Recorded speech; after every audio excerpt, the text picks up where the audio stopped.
It's like so catchy, the driving music. We're live. I was surprised. So catchy. It was very different, the VGA version. It was fun to compare the two for a podcast episode, though. Who did that? Who did the VGA one? Okay, we're live. It worked.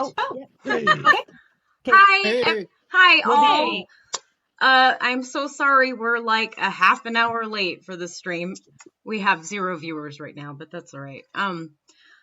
Hi, I'm just gonna Sounds go like ahead. my gig. We're just starting right in. We were gonna do a whole thing with waiting for the stream and play some music, but that's not happening now.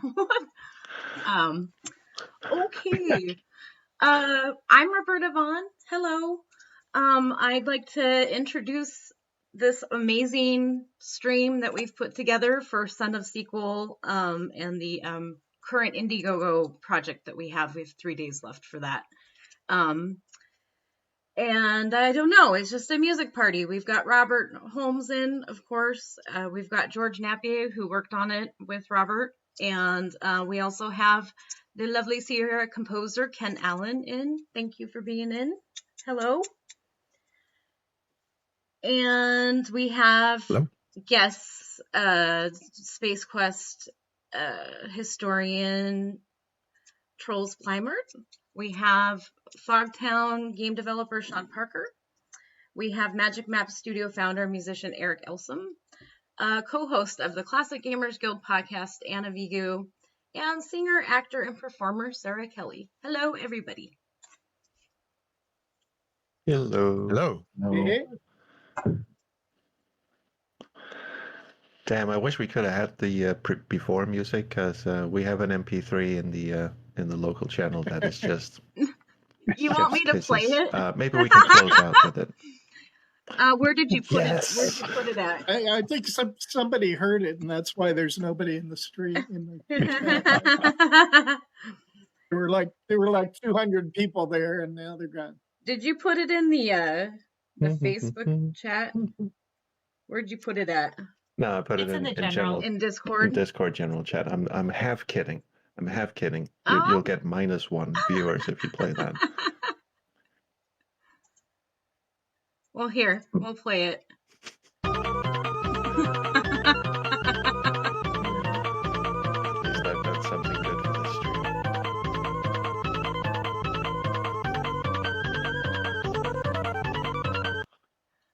All right. That'll put a little kick into your pep there. For those of you who don't know, that is from the Amiga version of King's Quest VI. It does not appear in the PC version, and no one knows what the hell it's doing in the Amiga version, because it comes in at the most inappropriate moments.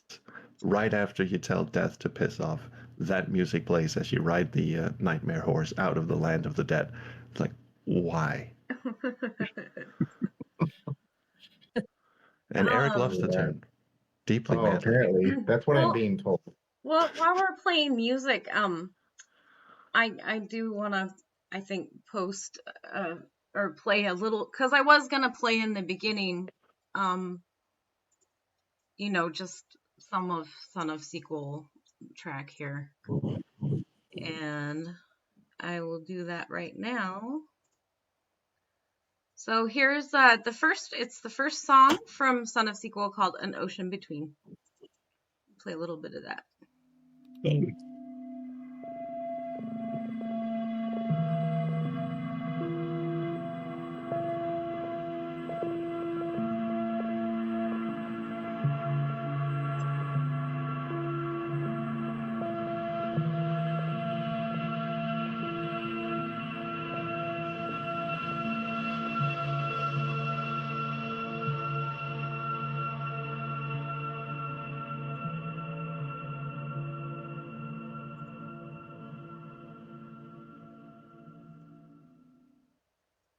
That is very, very pretty.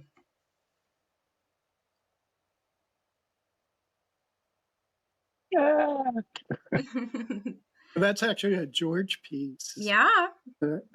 Yeah. It's kind of meant to be, an intro into the album. So, The start, I guess. yeah, I was gonna say, do you guys want to talk about some of the tracks and just you know, you guys worked on the project together for so long. If you guys want to talk about some of that.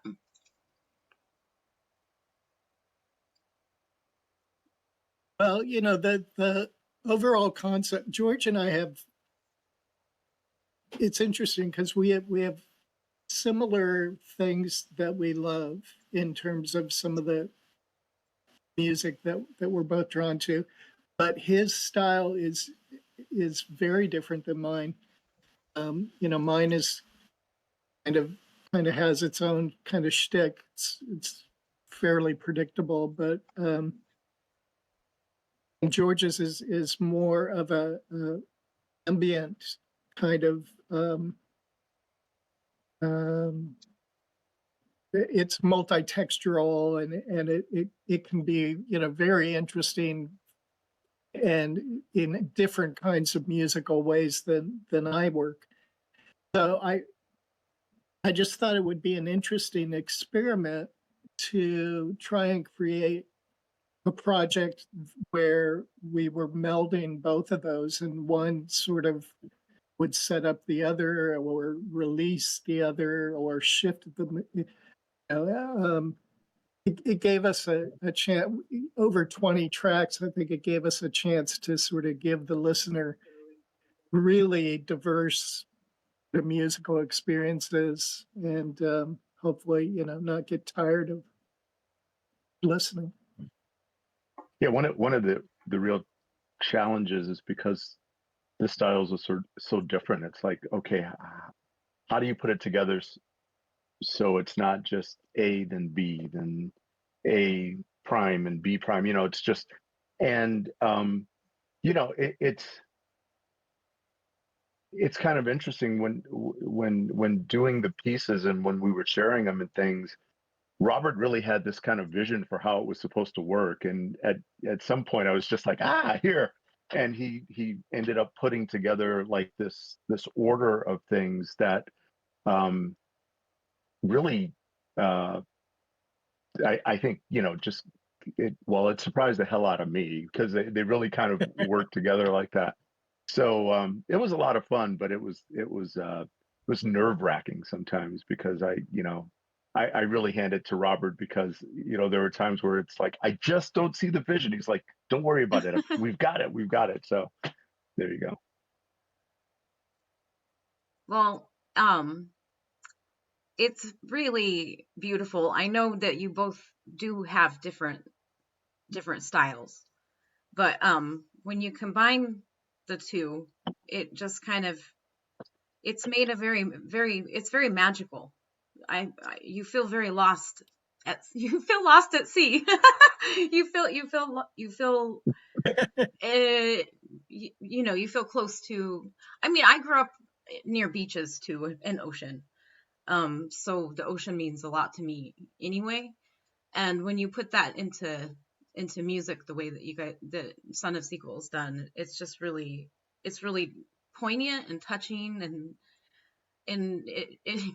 and once again, Robert, I know this is you too, and George, of course, but like it feels like I should be playing a game or watching a film to this music.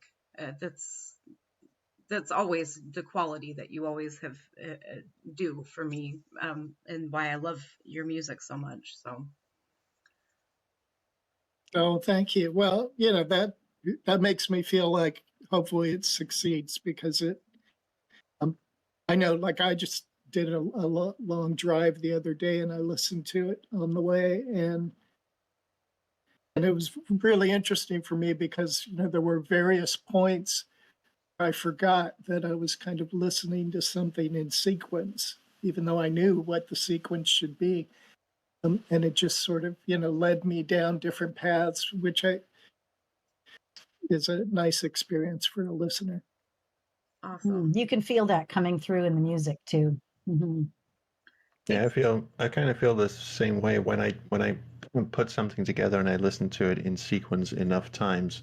If I then take it out of context and I listen to like I was putting together a DJ set for the adventure game fanfare, and there was like one track that I put into the DJ set, and when that track finished, I was like, oh, and this should come logically after, but it didn't. That sort of messed with my head a bit. So once you get used to a sequence, it's like, okay, now it's a cohesive whole that has, it's not just 20 odd tracks that are playing. Yeah. It's randomly. It's a whole journey. It tells a story. That's one of the things I like about albums, in the sort of that old model is that, artistically, you can sort of try to lead the listener through a certain sequenced experience. And it was really cool for me to listen to George's stuff, which I really love and really admire his work, and have that to react to and say, well, this song this feels to me now like I should put, this song of mine after it or before it. Or they really are connected in an interesting way, even though they were created separately. But it's really a challenge because, I've got a couple of kids, 16 and 11, and they just don't consume music that way. You know what I mean? I mean, it's really the individual song or the TikTok background, but it's when my son will play for me some things. Hey, Dad, listen to this one. We'll be driving in the car, and I go, oh wow, is there anything else on the album you like? He's like, album.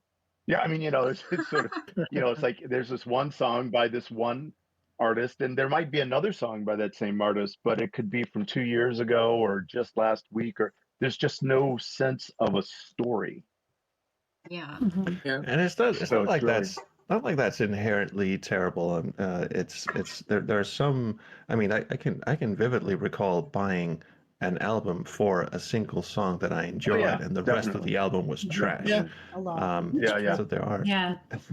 So there are Yeah. some things that are better consumed single piecemeal, but then there are things like you couldn't just take a song out of Dark Side of the Moon and just go, oh, check this song out. No, you got to listen to the whole fucking thing. The whole thing. So, Yeah. Well, it's interesting because we're, it's no secret that we're kind of trying to move down the path with the GK4 and get that to happen. And one of the things that is being sort of creatively considered is, how would we attack various things aesthetically?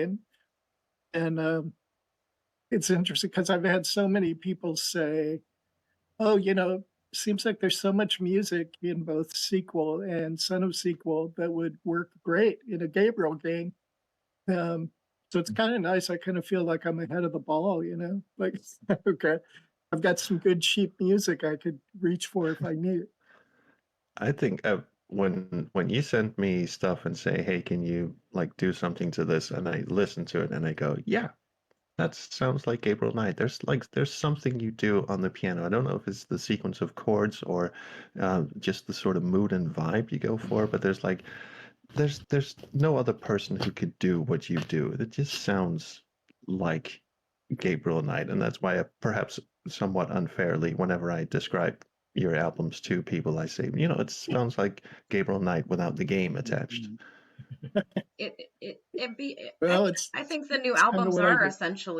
have essentially been. They sound like game. It sounds like game music to me, but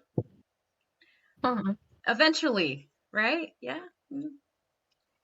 Yeah, eventually. Well, and that again, going back, that's why it was kind of fun for me to collaborate with George, because it helped at least put another leg on that table. So, where Sequel was very clearly this is Gabriel Knight music. I think Son of Sequel is a little more of a bastardized cousin. It's nice though because you can mine your own music a little bit. Depending on the projects that you decide in the future, you can go and you can look at these projects and say, okay, what of this can I use? Because I think a lot of it is very viable in the direction of making other projects happen too, in the future. Yeah, and I will say the Son of Sequel sounds more cohesive in a way. Like George was saying, it's a journey. Not that Sequel was bad in any way. But like you say, it had a very sort of the soundtrack to a Gabriel Knight game that doesn't exist. And I will sort of backpedal my previous comment. I mean, Son of Sequel in places doesn't sound like Gabriel Knight at all. In some places, it sounds very much like Gabriel Knight. The tracks you sent me had a very Gabriel Knight-y vibe to it that I then completely, utterly destroyed. But yeah, Hard Yeah, on you again. did. As always, you did great, Charles. You were great. Yeah. I mean, yeah, I mean, fantastic. You know, Robert, some of the pieces on Son of Sequel really surprised me when you sent them. You know, like the bossa nova piece, Westerly stuff. I wasn't expecting those when you first sent them to me, and I thought that was so cool. You know, that it really did have kind of a. I swear to God, though, when you sent them, I was like, how is he going to fit all this stuff together? I mean, you've got this bossa nova thing, you've got Westerly, you've got the stuff I'm doing, you've got the Gabriel Knight stuff. And I'm like, okay, this is going to be really interesting to see how it all flows. And yeah, I think it's really cool that way. Ended up feeling like a cohesive journey by the end as I gave it my first full listen through. So it worked out. It worked out really well. Well, that's good to hear. You know, Robert was talking. You never know. That's what you need my affirmation. You know. Robert was talking it about. just needed that King's Quest 6 music at the end. Well, we know we've got 9 sales here, right? I mean, it's like Automatically. Robert Sorry, was go talking ahead. about driving and listening to it, and because I've done that with it too, and we live. It's for people that aren't familiar with the Pacific Northwest. It's very, very beautiful here. Trees and beaches and to say nature. the And least. it's kind of a little Rain. magical area. More trees. So it kind of is an album that's really wonderful to listen to while you are like in that nature or driving around in that nature, if that makes sense. So, and I really hope like people that don't have that nature near them can like listen to this and be like, you know, feel like close to nature from it, you know. Yeah, Robert, That if would you be hadn't cool. moved out here, would they have been completely different albums? Yeah, there'd be lots of farm animals. And, Well, it would where have he that lived, Amish thing, you know. where he lived was beautiful though. Before he moved out, before he moved back, that was really pretty. Mm. Yeah, we've been really fortunate in terms of areas that we've lived in, and they've all been inspiring. But I do, I love the Northwest, and I find that beauty very inspiring. Wait, my country is like connected to Germany. I should pop that thing and drive around Munich and just blast that at full volume. There you Yeah. go. And see what happens. I'm waiting for you to make a metal version of something from it, Trolls. I already Oh, did there. terrible things to Sins of the Fathers. I love Sense of the Father. We're gonna. Charles, could we do a disco SOS version with, Absolutely. all of the diverse tracks with the beat under it? I was thinking actually maybe we should put out an SC55 reinterpretation of everything, just everything played on the Oh, boy. original, the original Let me Gabriel go find Knight my synth. gun. I'll bet Ken can transcribe it for the MT32 or PC speaker. That sounds like Internal a segue. speaker, yes. Yeah. We'll do an internal speaker version. Sure. Go ahead and I go ahead and give me some pain. I'm sorry. I got to go pick up my daughter. Oh, all right, well. Eric. I'm so you repped Thanks for so well. joining us. Well, I'm glad That's we a had good you in thing. for. Don't sound disappointed. I'm glad we had you in for 2 seconds. By the way, before Yeah. Eric leaves, we should plug King's Chill 3 because that Just campaign's did. going right now. Yeah. Yeah. Anna's way Yeah. ahead of you. Way ahead Yay. in the Kings- chat. Kingschill.com. Kingschill.com will take you right to the campaign on it. Even better. Yeah, great. Yeah, Nice. and I'm not in charge of it right now, so you can actually pledge with confidence. Yeah. Your track record is just absolutely tarnished, I'm sure. Just in the toilet. All right, love all you guys. Well, Thanks for love having you. me on. Love Thanks, you, Good to Eric. Thanks see for you Love you coming, guys. Eric. too. Bye. Yeah, see you guys Good to soon. see you Bye. again. Love your shirt. Bye. Mhm. Yeah, nice shirt. Team Bob. Yeah, sorry I didn't want to make it all about me. I was just saying we've already done terrible things to Sins of the Fathers. We were going to do terrible things to Beast Within, but that's all digital music, so I think you're spared for that for now. But yeah, I'm no, still holding I out for think Beats Within. Yeah. we'll I get want. I there. want. Yeah, It's got I, such But a good title already. You yeah. gotta do it. Beats yeah. within. We're all holding out for it. I think I'd buy that.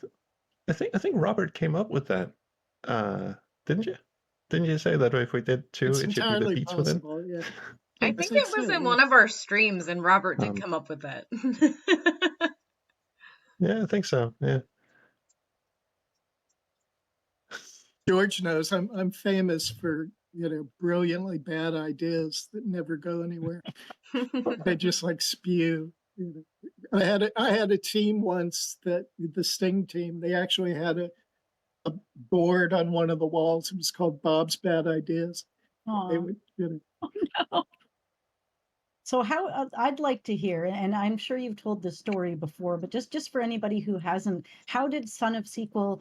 I mean, how did all of this start? What was the precipitating moment where all of a sudden you're like, I want to do a project featuring ideas in Gabriel Knight, but I want to roll with the idea.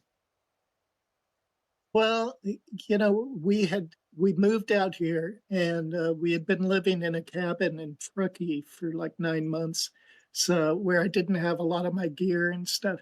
And when I finally moved all my studio out here and got it set up, I was playing some of the old keyboards that I used to use, for the Sierra stuff. And it just inherently, no matter what I played, it all sounded like Gabriel Knight. And I thought, well, maybe there's more of this kind of music I should do. And it kind of fed into, I've kind of been carrying the flag for more Gabriel Knight games for quite a while in our household. Kind of lovingly saying, I'm going to make this happen. We're going to do this. We're going to do more of this. And just because I think, I know Jane has that in her, and I know people would enjoy it. So it was kind of one way for me to keep the conversation going and hopefully have people, talk more about Gabriel Knight again, and hopefully remember, what they loved about it. Um, and it gave me a good excuse. It's like, I just really, I always do well when I have something that sort of crystallizes and focus, and it gives me focus creatively. So it was kind of like, well, I can sort of attack all those fronts at once,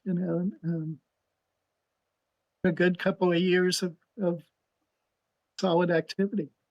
Yeah, because you've gathered quite a team around you to make this happen. I mean, it's not just you coming up with an idea. You've created seeds that have sparked all these branch off ideas with everybody that's here today in some way or another. And I'd like to hear a bit about how other people got involved. George, how did you get involved with the project? Um, it's so Subtle sequel. threats. Yeah, I mean, I've known Robert for I don't know what is it, 25 years now or something like that. And we just interact a lot. And it's one of those things that he just started sort of talking about. And then I remember he put together the Kickstarter, and I don't even I think I did something. I think I did I don't even remember now. I did something. I don't know. But what surprised me when Son of Sequel came about, and he was like, yeah, there's this other project, and for years we have been talking about trying to find something to sort of work on together. And Robert thought this might be a nice thing that I could, contribute some small parts to. And I was really excited about that. So that's how I got involved with that. And then with Sequel 2, I twisted Robert's arm to let me do some video for him, because I just really liked I mean, I liked it all, but some of the songs in particular, it's like when I heard them, I saw things. I know that sounds weird, but I saw things, and I was like, I want to do a video. So he was like, yeah, have at it. And so that's kind of how I came to it. Oh, I Yeah, like you know, that. I've been so fortunate to have George and Sean, you know, add their visual talents to the albums, and Yes. you know, the wonderful videos that they've done. You know, they're just really great expressions, and what things, you know, I could never do. So Adding I'm visuals can really change thankful for everything. those. Mm-hmm. Yeah. I gotta say the Back in the Saddle video for the first sequel is Mhm. so good. So good. It is so good. Yeah. Oh, So cool. good. Yeah. Mhm. Oh, thanks, man. How about you, Ken? How did you get involved with the project? I'm unmuted. Okay, yeah, I'm not involved. Oh no, you're just here for the He support. just Then he just thought came to Yeah, hang I'm here out. for. you're Yeah. involved. Same like me. I mean, I'm not involved musically, but I'm involved in the supportive side of things. So Yeah. No. The tables have turned. Ken is now doing the PC speaker version, and George, Right. and you know, Robert's doing the actual. It used to be the other way around, didn't it? You couldn't afford me. Oh. Ken and I were on, you know, we're on the panel together last week, and you know, it's funny because when we were at Sierra, we never really interacted much because we were kind of in different modes and different periods at Sierra. But you know, certainly admired a lot of his work, and Yeah, actually, it's just since we're cool talking to have about him around. the composer panel this was from the adventure game hotspot fanfare that a bunch of us were just at. Mhm. You guys can keep talking, but I'm just gonna click and show a slideshow a little bit for people if they want to look at that and see some of the photos. Oh, excellent. So how about Air 47? How did you get involved in this project, all of you? I think I'm the only Era 47 member present. I mean, Sarah has been a contributor to a lot of our stuff, but in a sort of arm twisty kind of way. Uh-huh. We are prepared to make you a full member if you want, but you keep hanging up on that call. Anyway, no, I don't. Era 47 weren't involved in a sort of band capacity. George, why do I keep calling you George? Robert. Goddamn, I've been doing Seventh Guest for so long, so everyone's a George now. No, Robert. Sorry. Yeah, I'm very tired.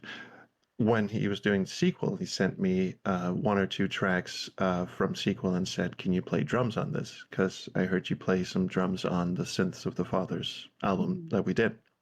I did some very sketchy live drumming on a couple of songs on that one, and Robert said, "You want to drum on my album?" And I was like, "God damn, yeah!" And he sent some tracks over, and if you know, Robert doesn't do click tracks.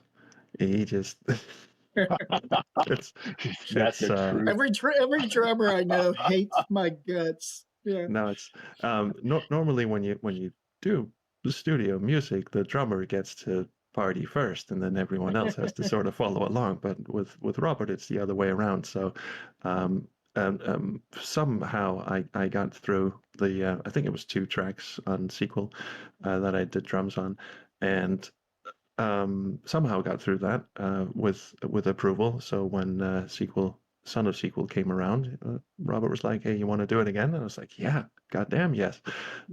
It's same story all over again. Get songs without click tracks, and off you go. Um, but it was beautiful. I mean, it's a magnificent honor to be able to play drums on something that for a guy whose music I've admired since I was like 16 years old. No, wait, 15 years old, playing Gabriel Knight for the first time.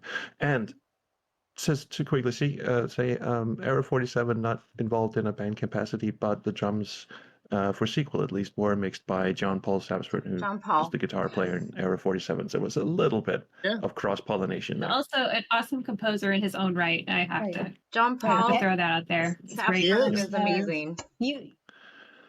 Very Mhm. much so. And I know But, you did vocals it's on it's Faithlessness too, right, Sarah? Sorry. Hmm? You did vocals on Faithlessness on the I did. I you did. did. I think Robert was trying to make a comment there. Can we come Oh, back to that sorry. first? Yeah, go ahead, No, Rob. it's fine. It's just well, in that light, Sarah trolls Sean, all these George, you know, all of these folks sort of, in various communications casually, would say, "Oh, I'd love to do something sometime," or Mhm. or "I love your music. Let me know if you ever need somebody." I think most of them, were just being polite, and then I actually, contacted them no. and get, they had no opportunity to say no, really. So, but um, Charles had done some great drums. Sarah did an amazing vocal on Faithlessness. Yes. Mhm. Yes. When we talk about favorite tracks for me, and of course I love Raleigh's track and the Furies, but Faithfulness and where her vocal elevated that track is just really special to me. It's an amazing And track. Oh, and thank you so Sean's, much.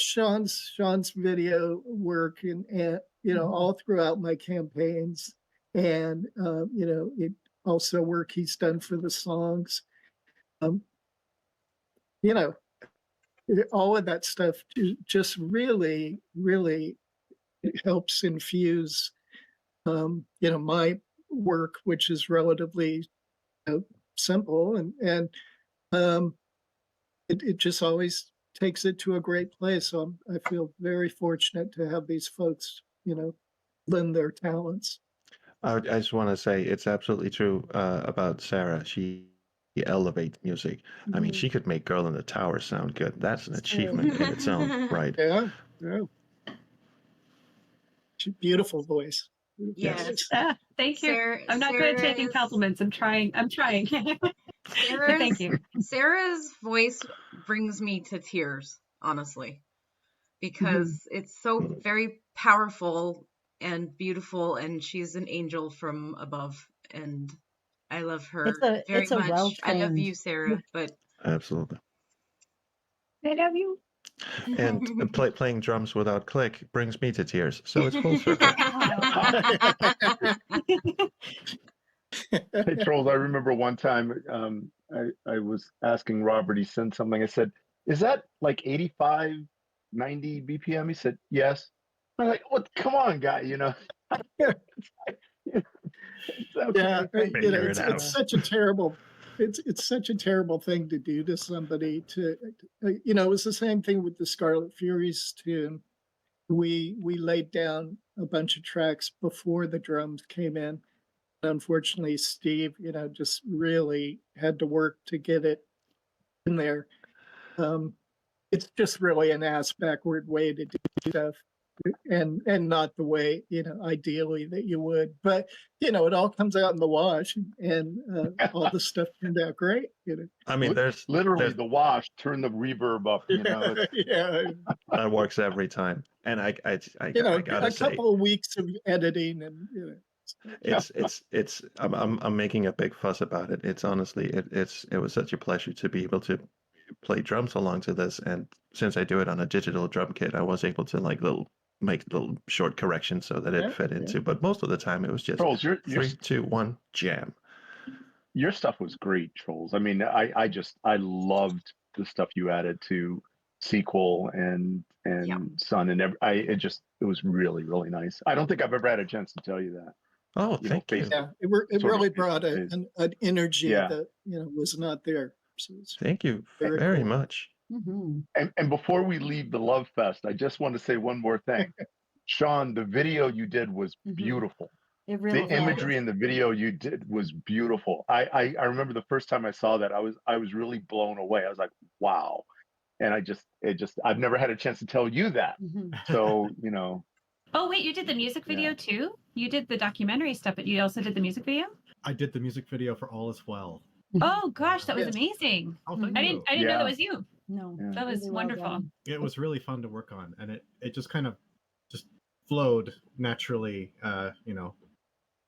from my head into the editing software. Just the music drove it so clearly in my mind that yeah, it didn't feel like a tough challenge, but it was super rewarding to do it. Loved it.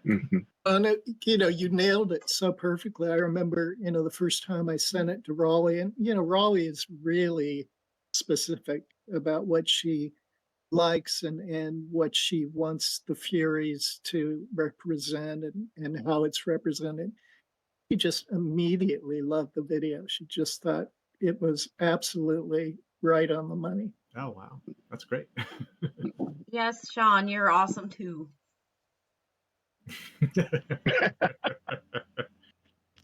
Okay, I who, gotta else- see Roberta. who else can we compliment? Roberta. No, That's no, really no. Look You away. bring all the people together. None of I us mean, would even know each other. Yeah. That's not No, That it's is That's true. true. It's the absolutely glue true. that brings us all By together. the way, and a lot of it I'm has wearing a happened. Scarlet Fury shirt. It's cute. Excellent. Bye. But yeah, Hey. you are. Hey, that- listen, that's- I want to be sensitive because I know Ken has limited time. Yes. And We should you know, maybe play. I wanted Why to don't give we him a play chance. Ken's song that he played That would be great. over? So this is in 1992. The original soundtrack for Space Quest V was created but never used. And over the years, it was thought to be lost forever. And guess what? It's here. And Ken but did play it over. It was all up there. Yeah, he played it over Adventure Game Hotspot. It was amazing. And let's play it now. Mhm.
People in chat are freaking out. They're like, why wasn't this used?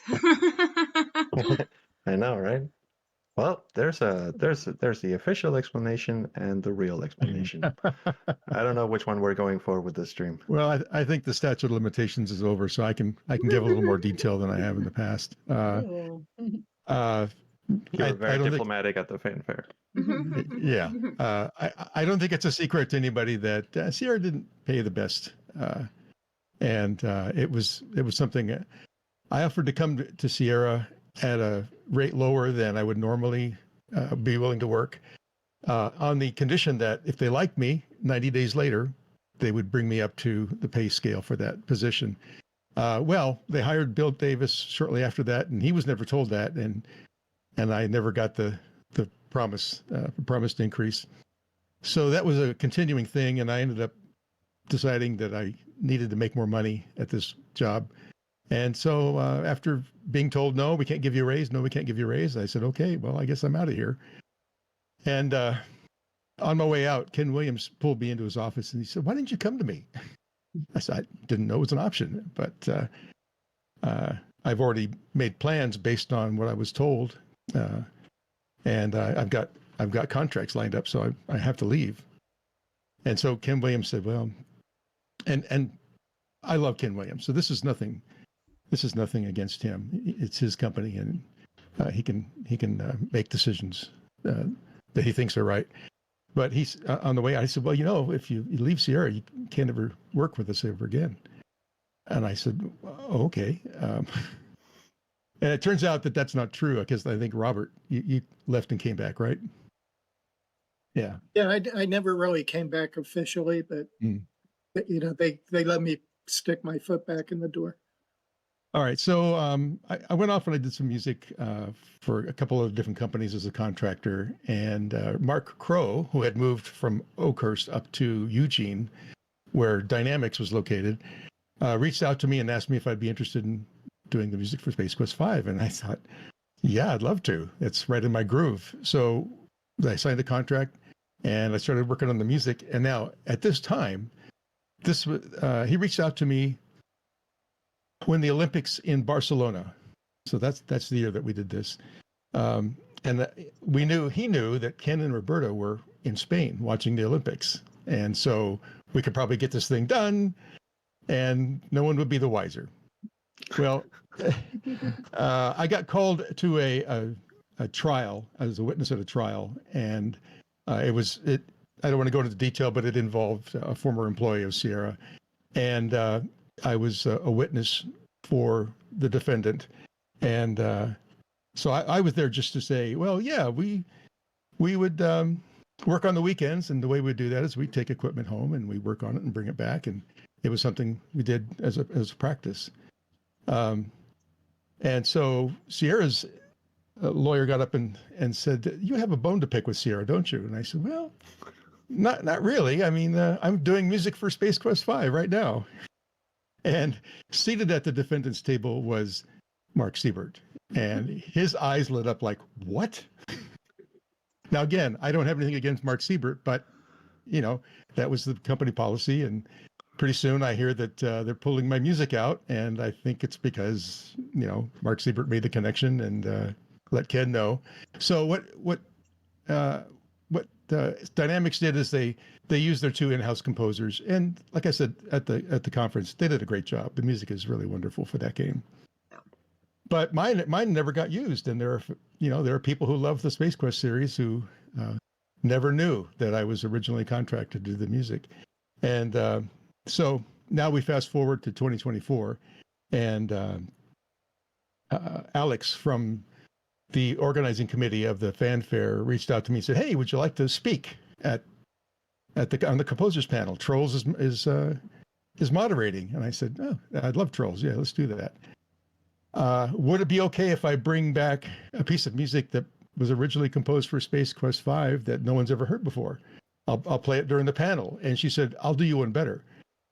You can play it for everybody in attendance." So I reorchestrated the music. I updated a little bit, put scenes from the game in a video so that they could see the game and hear the music at the same time. And I think, Roberta, you've got you've got the link to my my I YouTube channel where that's located. I just posted it in chat, and we will Okay, definitely be great. sharing that around too. Because I think Yeah. every fan ever would want to hear this, and we were lucky to get to be at Adventure Game Hotspot Convention to hear it, but not everybody needs to hear this. So Yeah. Although it was quite amazing to just hear it on the spot. I didn't know it was coming. It was a surprise to me, Ken, and that It was a surprise to almost everyone. Mhm, Trolls knew because he did the mix down, and mhm. so he was one of my cohorts in crime. But I was always. thrilled that stuff that I'd written a long time ago finally had an audience, and now Trolls has inspired me to recreate the entire soundtrack. So thank you, Trolls. No, Thank you, thank you. Charles. Apparently, this was like I said before the stream started. This was just me outside having a smoke and talking to Ken and his wonderful wife, and she said, "What was there like? Did you do the whole score?" And he goes, "Yeah." And I go, "Well, where is it? Are there like MIDI files lying around?" He goes, "No, it's all up here." And I go, "Oh, well, yeah." Well, a lot of my that's stuff is great. also written on music paper, but I had so much fun recreating the theme to Space Quest V. It reminded me how much fun I had doing it back in 1992. So I'm definitely gonna go back to it. Oh, that's so That's so fun. cool. That's amazing. That's so good. That's awesome. And you know what? We do have the technology now to recompile Space Quest V and put in your music instead. This That can would happen. be so awesome. That's true. That's Well, Don't make threats you can't did keep. we Oh, just no. We have nerds. We did have we our just ways. unofficially we have the announce technology. Mhm. Oh, and by the way, I did get paid. So there was, even though the music never got synchronized with the game, I did get the check. Oh, good for So, you. There you Sam. Yeah. You got paid. It's And I think it's so many years after the fact that I got a note from Ken Williams, who apparently doesn't remember the whole events that I just described. And he said the note he sent me. Yeah, I mean a lot of years have happened between then and now, and he's done a lot of stuff. But he sent me a note saying, "Me and Roberta just love that. I can't imagine why anybody would take that out." I'm thinking it's good that some people's memories are short. So, and I love those too. Just don't get me wrong. I've got no grudge to hold, and I still admire Ken and Roberta deeply. So yeah. it's just one of those things. So do I. I get a bad rep, but I have actually had pleasant conversations with Roberta Williams, and as far as I know, she hasn't watched my King's Quest videos, and let's all keep it that way. What videos? My whole family's watched all of them, and nobody else has, I'm sure. Nobody. No, None. no one else. Oh, And The reality is none of us would be here, talking about any of this or having done any of the things that we've done without the Williams. without Ken and Roberta. So Yeah. true. that's right. Absolutely true. And Roberta's Yeah, are if very you- important. and as a kid for me, Roberta's a weird name, and I was like when and so it made me really excited to be able to play like female protagonists in games or have strong female characters in games, and also realize like, oh my gosh, the game developer is also named Roberta. Like nobody's named, I don't know anybody named Roberta, and so it was just like Oh, getting back to your comment, Robert, about so many of us wouldn't have careers without Ken and Roberta. If you haven't read Ken's book, his final chapter is something that he relays that's very common at Starbucks, where someone in line ahead of you will actually pay it forward and pay for your beverage, your order. And I thought that was the perfect way to end that book. He's paid it forward for so many of us that, like I said, we wouldn't have careers like Robert said. yeah. The industry wouldn't exist. Right. Mm. I was just excited that I got the opportunity to tell Roberta that King's Quest IV was a huge part of my childhood. And, that I played that game with my dad. And, he passed away a couple of years ago. And so I was able to thank her for those memories. and it was just really, and she signed the original box from that game, that copy that I played with my dad. And it was just, she said something in the roundup video from Adventure Game Fanfare that was, I really raised a lot of kids, didn't I? Yeah. So, not only did she have an impact on so many people's careers, but, so many of us grew up with her stories and have similar memories. And That was she seemed really gratified to hear that. That was a really touching thing when she said that, because it's like, and you I know, literally, like, it's true. I mean, we're all like, late 30s, 40-year-old children, but absolutely, those games all touched us. That's why we're even here as fans. So And I stood there and watched Roberta sign autographs for this big line of people. And of course, she's very gracious, but she would talk to everyone and have that conversation, whatever people wanted to talk about, for as long as they wanted to talk. She was just engaging with everybody who was there to meet her and had played her games. And I thought, that's someone special. She is a legend, and yet we'll talk to you about your dog. It was really fun to watch that side of her come out again, having worked with her. Somehow she sometimes seems a little surprised that she's still regarded as a legend. It's like, what? Who remembers what I did 30 years? And I love how Ken Williams was just sort of hovering around the table, just going around, just giving handshakes and like, yeah, I'm married to her, kind of things. Like, yeah, we know who you are. Well, that's how it felt when we had Ken and Roberta on the podcast shortly after doing the Netflix documentary, the bit that she had put in there. And we were telling her how many people still loved her games, and they weren't even thinking of making another game yet. And she came on the line and she's like, oh, really? Like, do they? And then she asked us, like, do we think it's viable? Is this something that could be pursued? Can people still make adventure games in this day and age? And it was such a great conversation. And it was shortly after that we heard them start talking about the future projects and the fact that they wanted to make a game and get back into it. So we've always felt, it's kind of fun to be there at the next new beginning of whatever their projects are going to be. Yeah, Paul takes full credit for getting sickness off the ground. It's beautiful. She was always really progressive with technology too, which I always thought was kind of incredible as far as Sierra developing.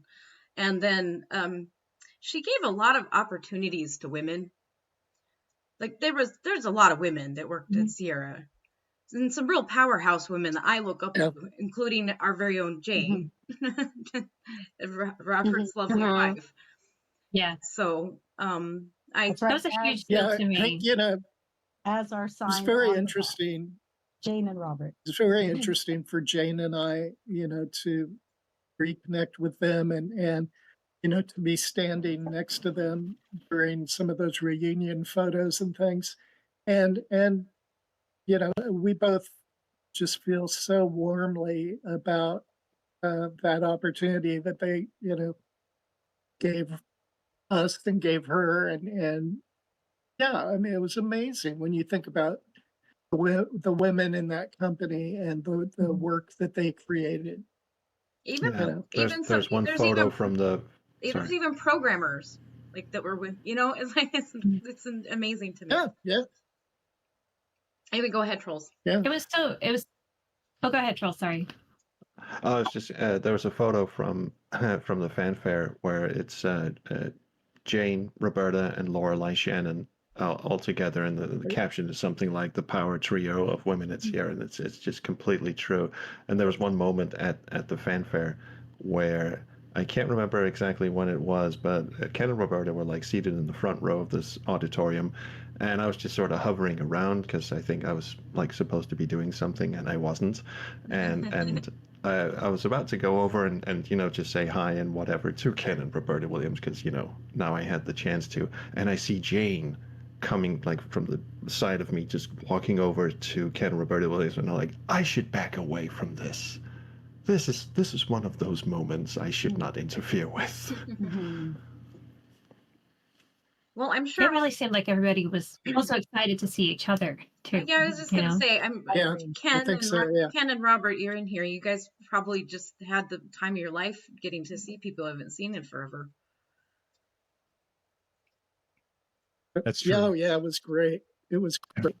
And, you know, all of these people are still so interesting and still, you know, such unique kind of individuals. And when you put them all together as a group like that, you can see it. You know, it's like, wow, no wonder the work was so interesting.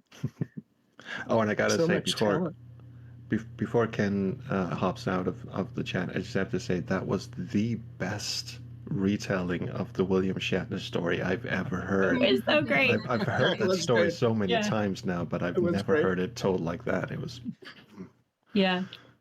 Well, I It was forgot great. the punchline, and the punchline is it's true. People don't like to be told how to do their jobs. It does sicken them. clearly. Oh, and Ken, one more thing I have to tell you for my brother, because we played the King's Quest 1 EGA a lot and absolutely loved that soundtrack. And so, you know, if he was, I don't think he was able to make it into chat today because he's got a newborn, so there are some things that are kind of taking priority right now, but he just absolutely loved that, especially. And so I just wanted to relay that. That was a really special thing that we played together. So yeah. But Yeah, I wanted to. Aw. I was inspired by the Indiana Jones soundtrack for this game, and it wasn't as daredevil-y as Indiana Jones, but I thought, well, that's an adventure. This is an adventure. Let's see if I can mix the two together. But thank you for the compliment. Appreciate it. of course. But I think the one that people never bring up is Jones in the Fast Lane. That must be the crowning achievement. I love Jones in the Oh, come on, the music is really good in Jones. It You is. did the Yeah, it's music for really Jones, good. right? Is that I did. available to play anywhere? It Jones? is really, really good, actually. I was half joking, obviously, but yeah, Jones in the Fast Lane. No one remembers that game. Oh, it's such a Oh, good Remember game. it, I just never had the opportunity to. It's so well I mean, balanced, and Sarah, you can play it I'll send alone, you a like link by of how yourself, to play and it. it's still satisfying. It's so fun. Okay, because Yeah, I don't think it's actually available on GOG or anything. No. Okay. Well, it's a web-based game now. Yeah. Yeah. I met somebody who was Yeah. playing it during lunch, and I said, you know, I did the music for that game. And he said, what? And so he restarted the game, and then you know how they have the credits, and I said, that's you? You're that Ken Allen? Yeah, I'm that Ken Allen. Somebody remastered it, and you Okay. can play it through web Okay. page. So I'll send you the link for it. Oh, There's that's a bunch of awesome. games. There's a bunch of games. I remember all of it. Yeah. Yeah. I'd love to hear for both Robert and Ken, what's the most obscure soundtrack you guys have ever done that you feel more people would need to listen to?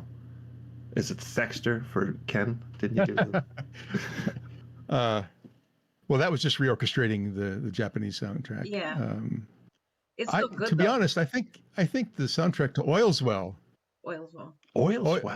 Oil's Well. Yeah, we did a VJ version of Oil's Well, and we introduced a character called Slater, and I wrote the theme for that, but No not way. many people know it. No, I did not know that. It's a Oh, it great even little says on the game. Wikipedia page, It composer does. Ken Allen. Damn. All right. I've never that's- seen the that was big news to box me. for that game. I don't think Oil's ever. Well? I don't think I ever came across it until I was- was able to play it just online. So- Yeah. They did. So I guess that's the definition of obscure, right, Trolls? They Apparently, did yeah. there was some Japanese ones that they randomly did. Yeah, Sexter was one of them. And, Mhm. Yeah, I love Thexter. Dexter's got great Yeah, music. and you know, I Mhm. wouldn't Such good have music. played Thexter if Sierra hadn't done that. Like I wouldn't know about it because it was it's a Japanese game, you know, and I was playing PlayStation and you know, console games that were, you know, Japanese games, but I would never have known about it. And I love Thexter. Oh, but it does bear reminding everyone who doesn't know. The Callahan's Cross Time Saloon music was ghost written by Ken. Not many people know that. Oh, that's true. Yeah. So Josh Mandel had also left Sierra, and he went to work for Legend, and Yes. they were doing an adventure game based on Callahan's.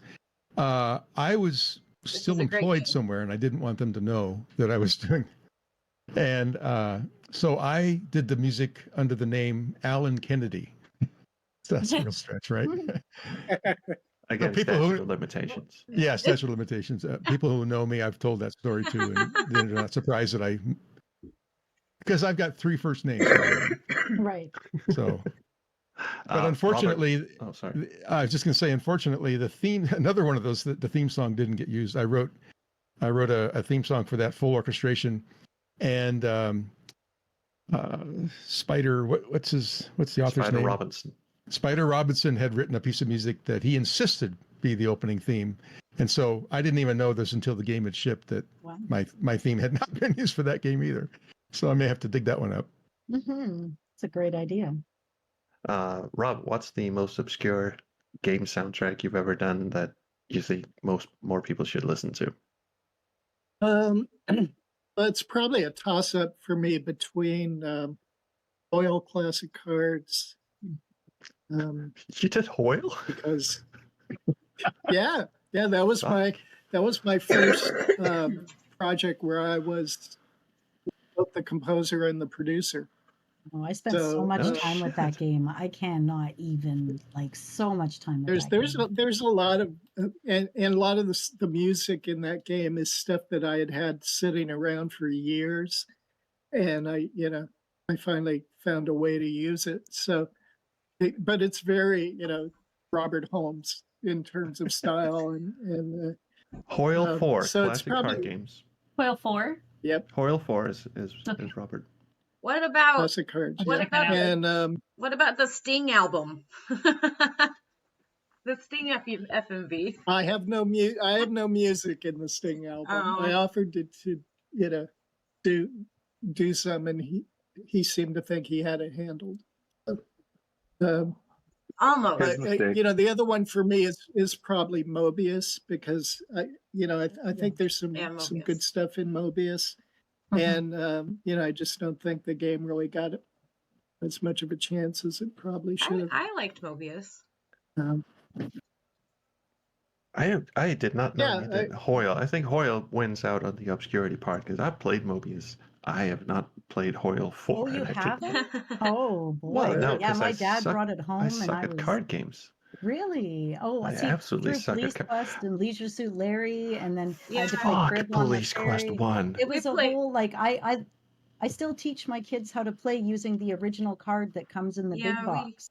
My Dude, grandma if- really loved card games, so we played all the Hoyle games with her. Yeah, exactly. Dude, if someone hadn't told me that you could cheese the card game in Police Quest 1 where you could make the integer overflow, and we figured out how to do it a second time, I would have tossed that fucking game out the window. Oh man, they Is it force you worse to than play Codename 2 Iceman? games of poker. I haven't gotten there yet. Let's see if I So rage quit Roberta, on that. I know George has to run. Yeah, soon. and so does Ken. So, You want to jump to? how about we play the bonus track of George's? Because I got that ready to Yeah. go. How about we That'd be play the cool. bonus track of Robert's? Well, we have a bonus track of Wait, George's. Robert did music for this one as We well? have these are bonus tracks that have, so they're not up on the Bandcamp yet, and one is Robert's and one is George's. I'm gonna play George's first.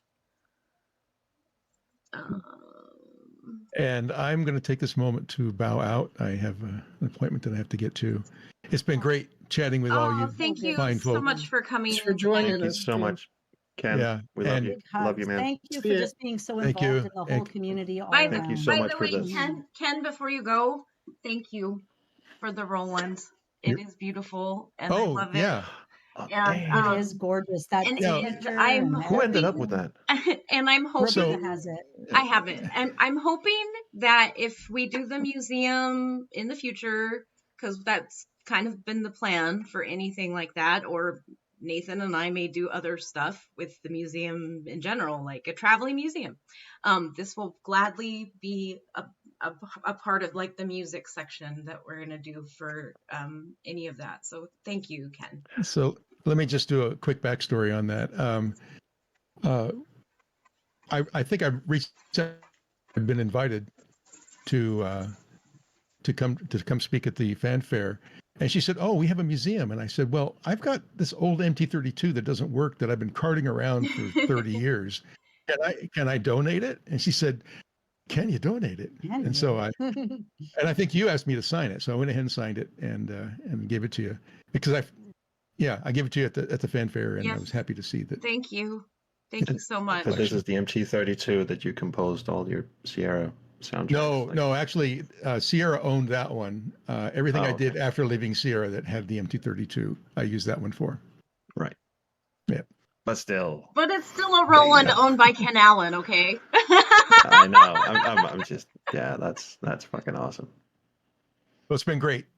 Yeah. All right. Thank you so All I'll much. catch up right. with you later. Thanks, Thanks for Ken. coming. Thanks for Love you, coming man. in. Have a wonderful Thanks, rest of your George. evening. Thanks, Ken. Okay, I am gonna go ahead and play. Where did it go? I'm sorry to say, I'm probably gonna follow Ken out the door.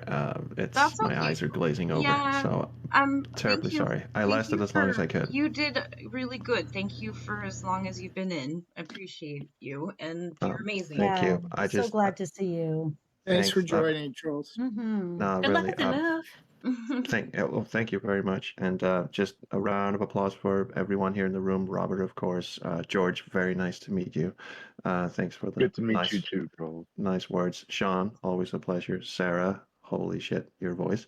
And Anna, my partner in crime. Let's do something together again. Definitely. Team it up, man. Let's do it again. And of course, Roberta. Without you, we wouldn't be here. So, Love you, baby. Roberta. look, cheers, everyone. Nice. Get See some you guys. rest. Thank you. I will. Okay. And Roberta, Roberta, Yes. I'm not trying to bail before you play the song, but I actually really do have to go. Okay. I'm so sorry, but Well, yeah, we'll play so it without you so- anyway. yeah, okay, that's fine. I'll watch the recording later to see the reactions. But I just want to say it's been wonderful, and thank you for having me here. And I'm glad I really got a chance to say all the stuff I did to Trolls Yeah. and No, everybody else it and Sean. But it's yeah, it's you been guys are too just it's been too fantastic. long. We had you in a stream, when we were A little doing while ago, sequel. yeah. Yeah. So it's been really nice to see you I and hear from you too, because you're also equally amazing musician, sir. well, Mhm.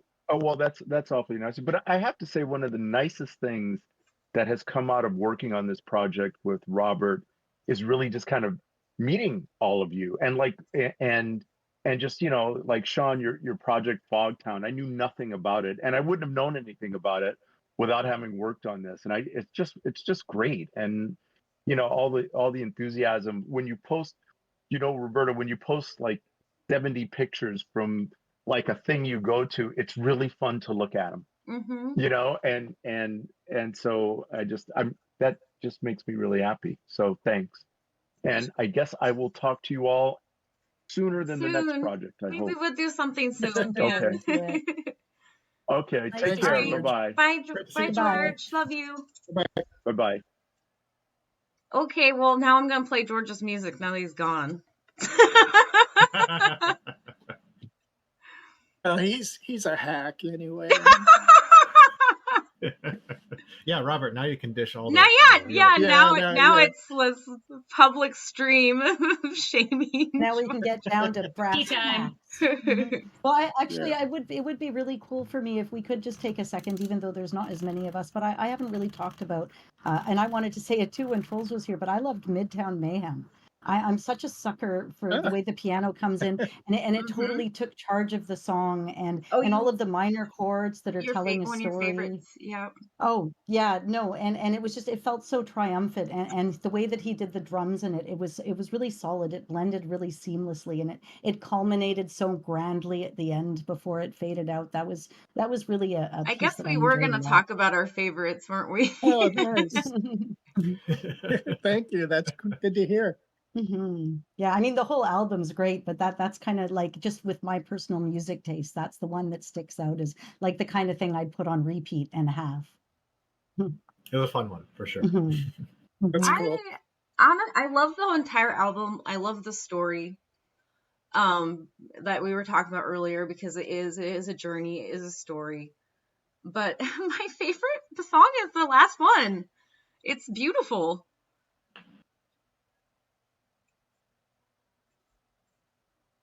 Oh, well, it's I was really hoping we could pull that off, and it was so fulfilling to be able to do that, and everybody involved, um, and of course, to hear Rawls again. Yeah, she's an I think you sent amazing. me an She's earlier cut of amazing. that. Yeah. I went for a walk and listened to it a bunch of times, and it made me tear up. I think it's Mm. both it's very beautiful, and also the subject matter for anybody who's been through it these last couple of years, which is everyone, right? Let's be honest. It just resonated with me thematically a lot. And I'm sure a lot of people share that You know feeling. what? Same here, Sarah. That's a good Mhm. Yeah. description I of agree. how it makes you feel, the album. And but I think I like the last song so much because it's kind of, you're going through a lot of emotions in this album, and Mhm. it's a very beautiful, positive song. It's called All Is Well, and it's just, I don't know, there's something, and it's fitting for like the end, of the story. It's the kind of I don't know who wrote it and what was the impetus for that, because it does sound like it's almost mirroring the hymn a little bit. Was that intentional or? Yeah, it was written by a guy, and I'm terrible with names. Anyway, he's a Nashville songwriter who also was one of the voices in Pentatonics. So he's an amazing singer, Mhm. Oh and wow, he Pentatonics. Okay. did a cool. Yeah, he did a cool video of it with he and a duo. He and the woman he co-wrote it with. Um, that's just very stripped down. Them playing in the middle of a field. Um, and Raleigh took that out, and we I'm not exaggerating. We probably went through at least 300 songs, trying to find the right one. And, ultimately it was her decision. And she really felt strongly about that one. I think for some of the reasons you talked about, Sarah, I think it's very important to her if we were going to, after 10 years, if the band was going to do something, um, that it have some kind of other value, some kind of other power, and that song really certainly does have it. Yeah. Raleig's voice is very powerful. John, what was your favorite Absolutely. song? Oh, go ahead. Sorry.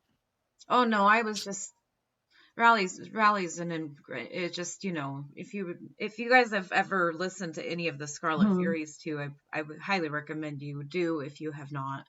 She just does she has Sarah, you have a beautiful voice from heaven voice, and Raleigh has a I don't know, almost like a lingering, like almost lounge singer voice that, it gives you like shivers. So Not only is her voice beautiful, she's also a very good emotional communicator with her music. Because I mean, yeah, some people sing, but some people tell stories vocally, and and she's that's a one of those story. that does both just exceptionally well. Yeah. So when you're listening to her sing, you're being kind of brought along, into a narrative as well. And that's Absolutely. it's a kind of a rare thing for somebody to be able to do that exceptionally well, and she does. Yeah. Oh yeah. Yeah, that's a good point, Sarah. And I think, not everybody knows, but, Raleigh wrote most of the lyrics for the Scarlet Furies albums and all of the Scarlet Furies songs and some of the music. And she does, I think all of that for her comes from a really spiritual place.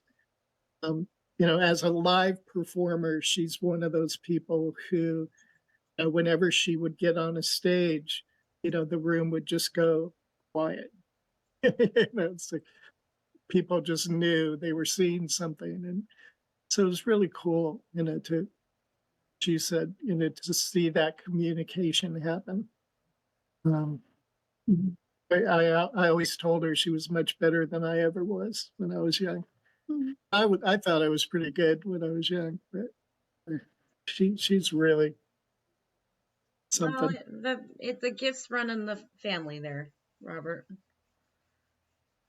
Oh well, it was a great opportunity, and I feel really thankful that we had a chance to do it and get it, get something new together and have it be a part of the album. I think uh, it does give it another flank album, and to me it was a fitting way to end it. Yes. Sean, what was your favorite track on the album? Mhm.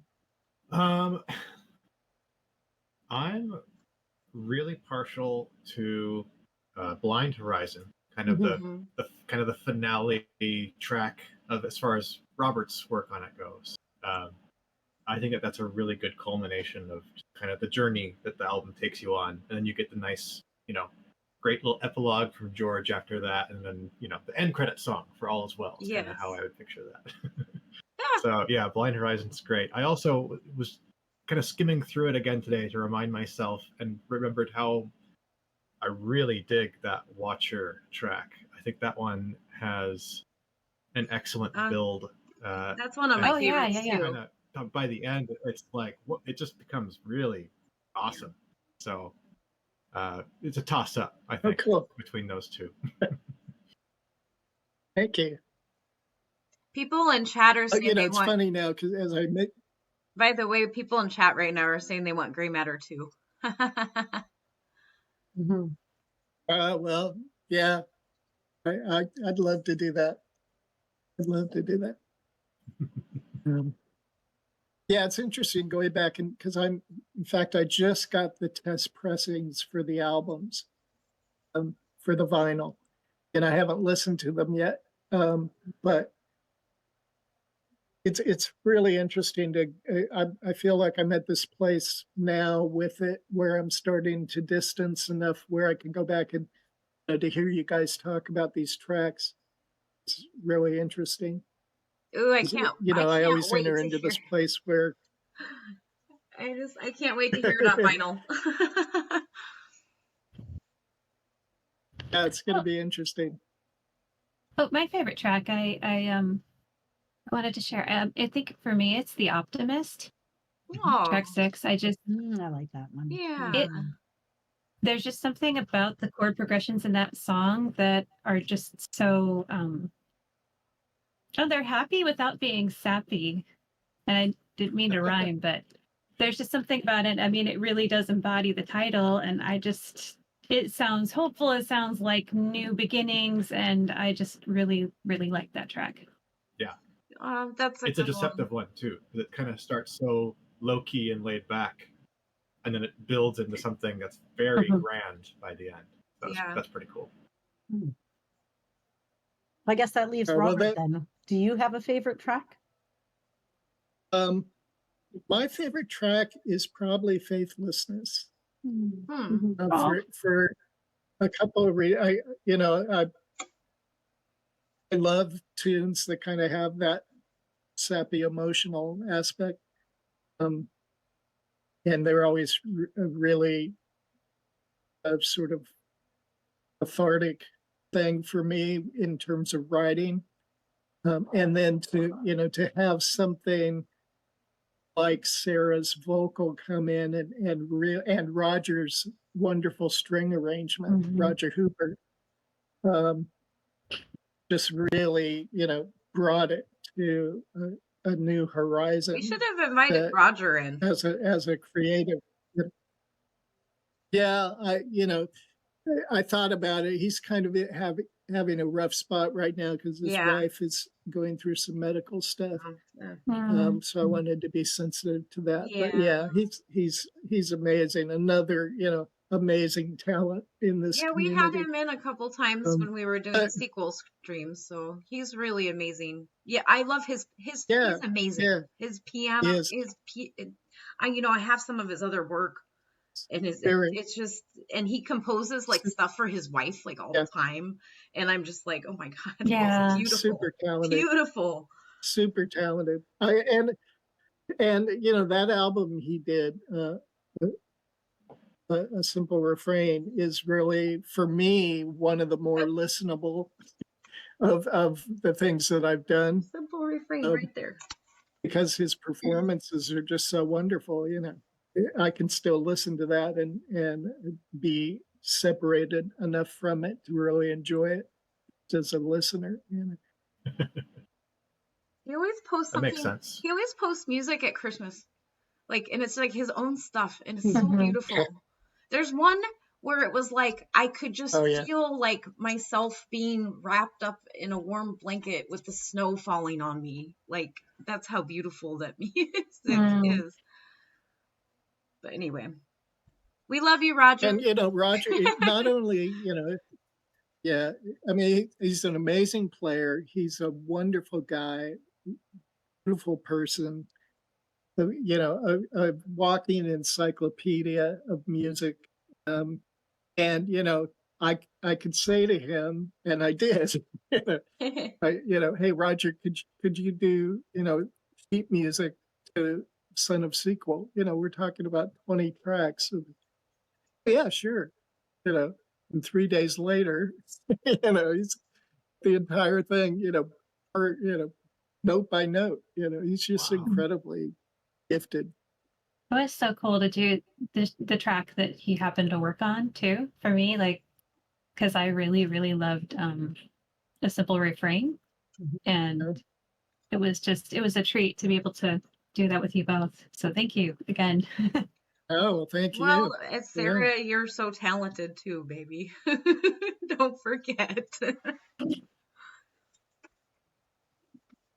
She's making that Thank you. over-complimented face again.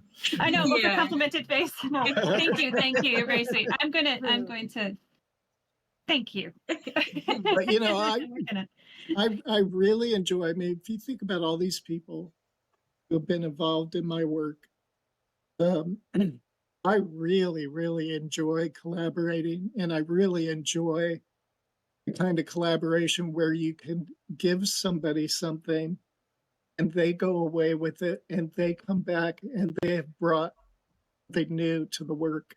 And that has happened with all of these folks, you know, and it's Sarah's a great example of that. Sean's a great example of this. You know, it's actually really rare that you find people who are just so innately talented Yeah. and you know that they understand time. your work Big enough time. that you can feel This comfortable. community of people in here right now, I don't even know what I'm doing here because you guys are so amazingly talented. It's not, and I'm biased because I love you and you're my friends, but you're also just like what Robert just said, you're innately talented human beings. And so it's thank you guys for making these projects happen, because I get to listen to them and be like, not only listen to them going, this is beautiful work, I love this so much, this makes me happy, I'm literally holding, you know, a King's Quest 6 vinyl in my hand, or you know, music from Robert that's he's remade, and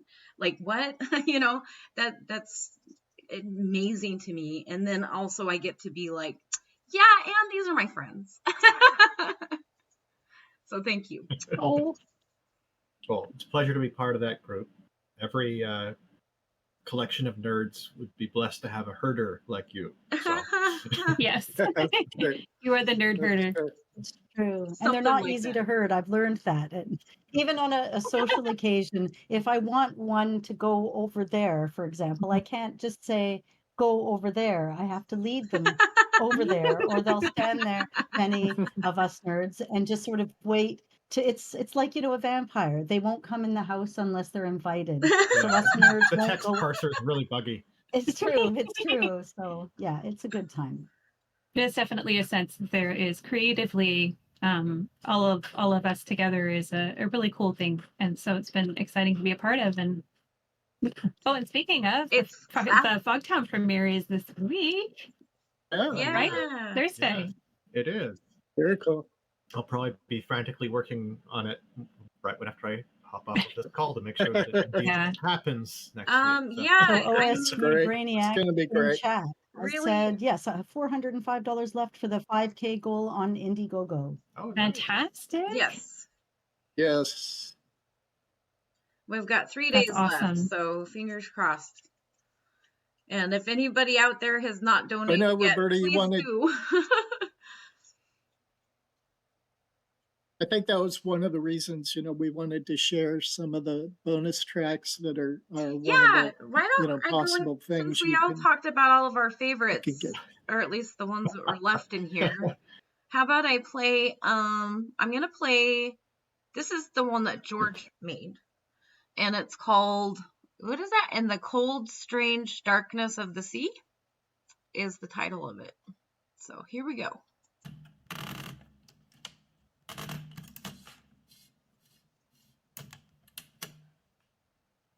Is it playing? There it goes.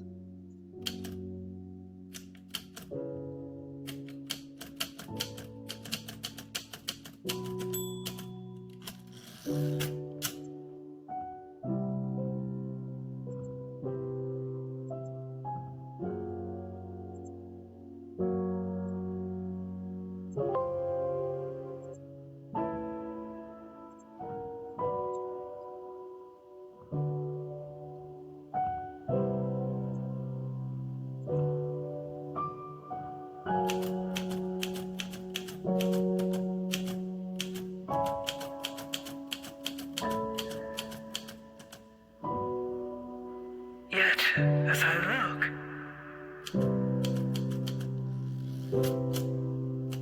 this is a house of Holmes, a sacred place.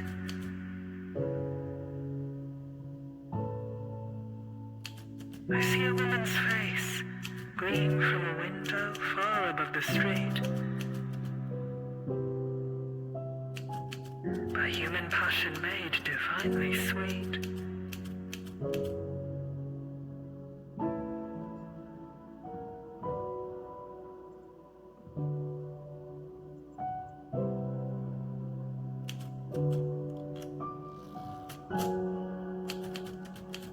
How all the building thrills with sudden grace, and vagrant breezes touch its walls. Beneath the magic of love's golden feet, and die. Here sullen convicts in their chains might lie, or slaves toil dumbly at some dreary trade. How worse than folly is their labor made?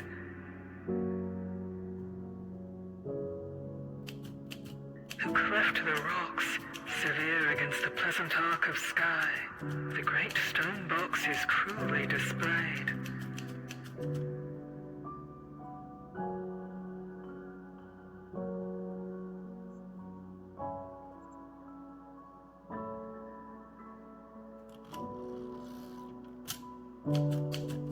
The street becomes more dreary from its shade.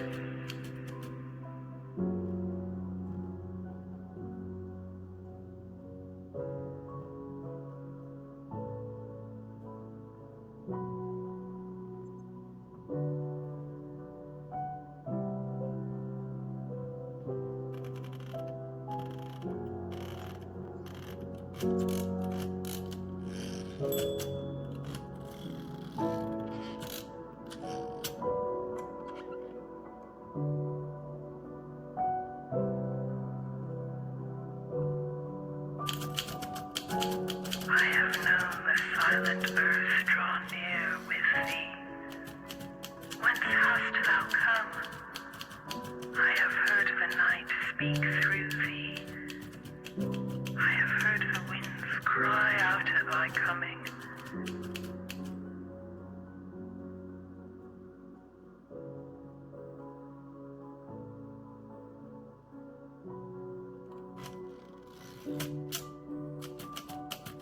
Thou hast brought close to me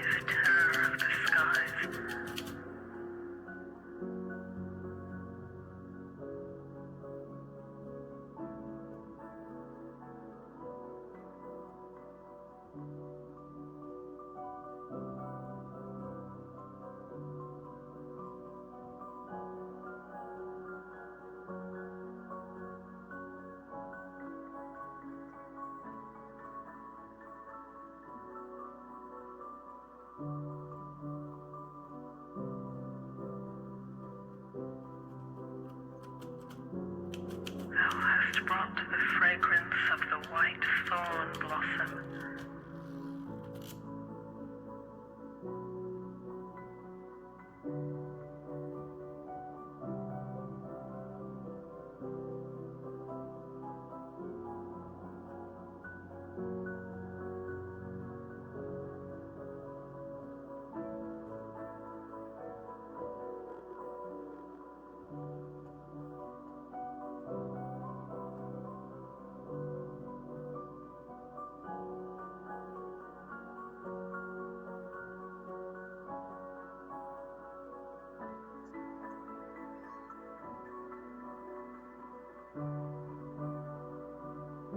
And the cold, strange darkness of the sea.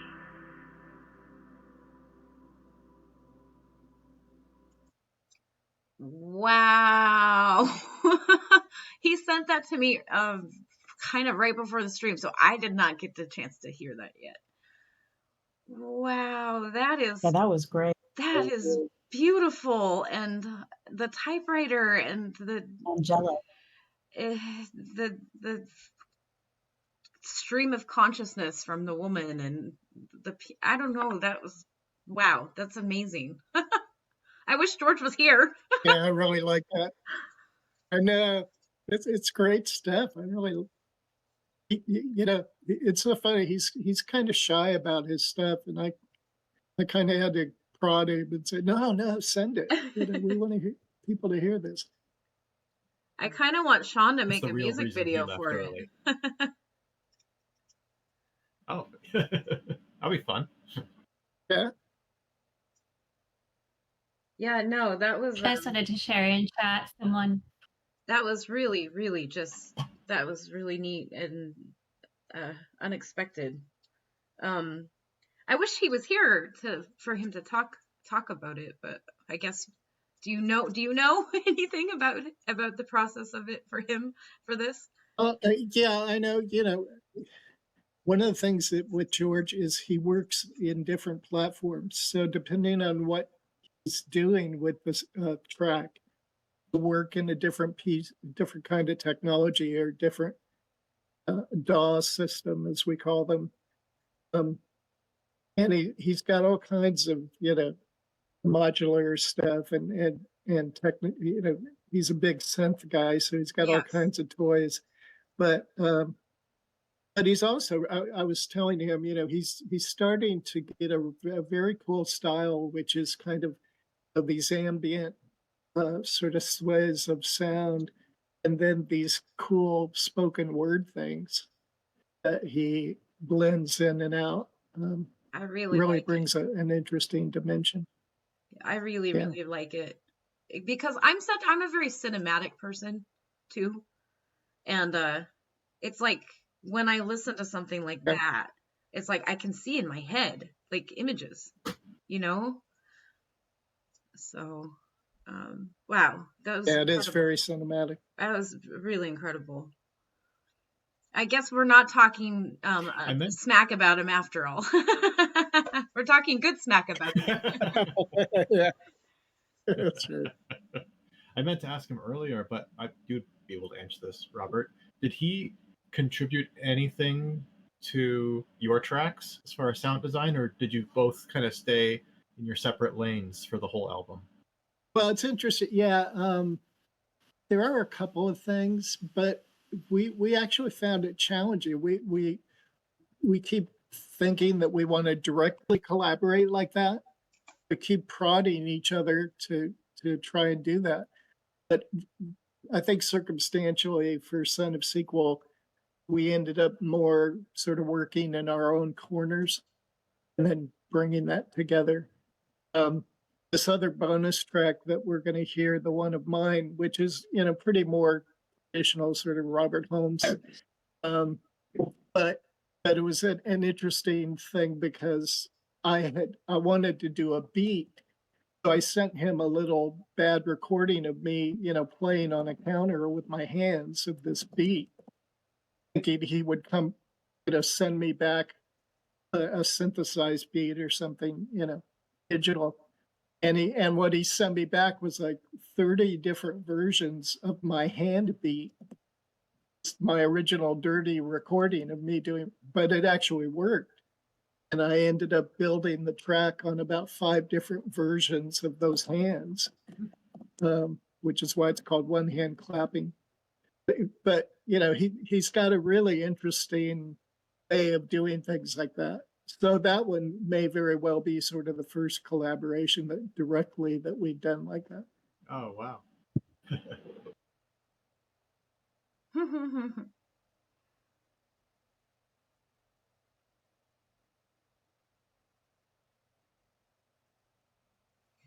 We're starting to get some thunder down here.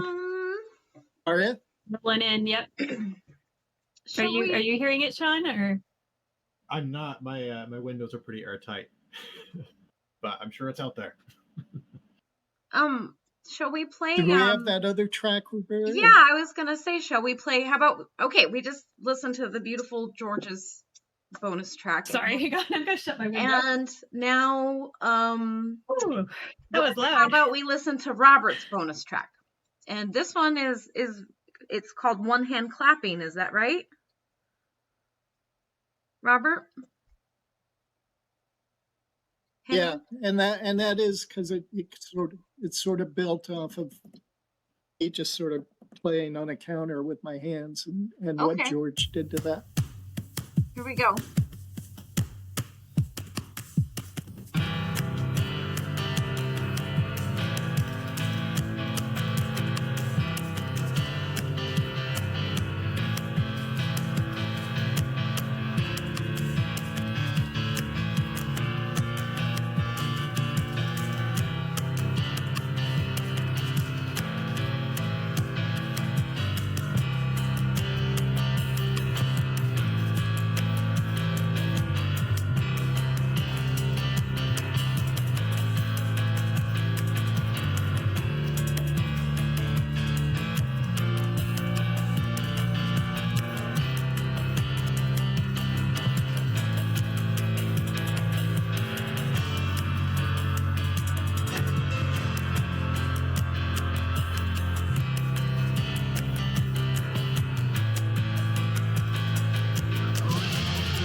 That was fun.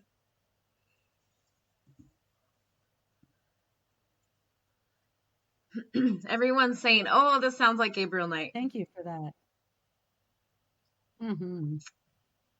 Yeah, it is kind of in that zone. Oh, your little snake glowy guy, Sarah. I think that Jess is asking you who that is. Huh? Oh, that is from. I don't remember. Ben got it for me. Oh, Cute. Snecky. It's from a company that makes other gaming related stuff, but that character is called Snecky Snack. He helps save trees. So, It's like a thing to help raise money to save trees. Snecky Snack. yes. There's So do we get Robert to read an excerpt out of the Yeah. novel while we're here? Not that I would be excited, that would be so cool if you would do that. It's we Roberta's should. idea. I'm just reading her notes. Yeah, and the stream is like it's 4:12 p.m. already, and maybe we should go ahead and Mhm. do that and wind down a little bit here. And this Really is thundering over yeah, here. I let's do might it. just randomly disappear. So, okay. FYI. No, Sarah. From power outage or from wanting to run outside? I'm hoping the power stays on, but we'll see. It'll be interesting.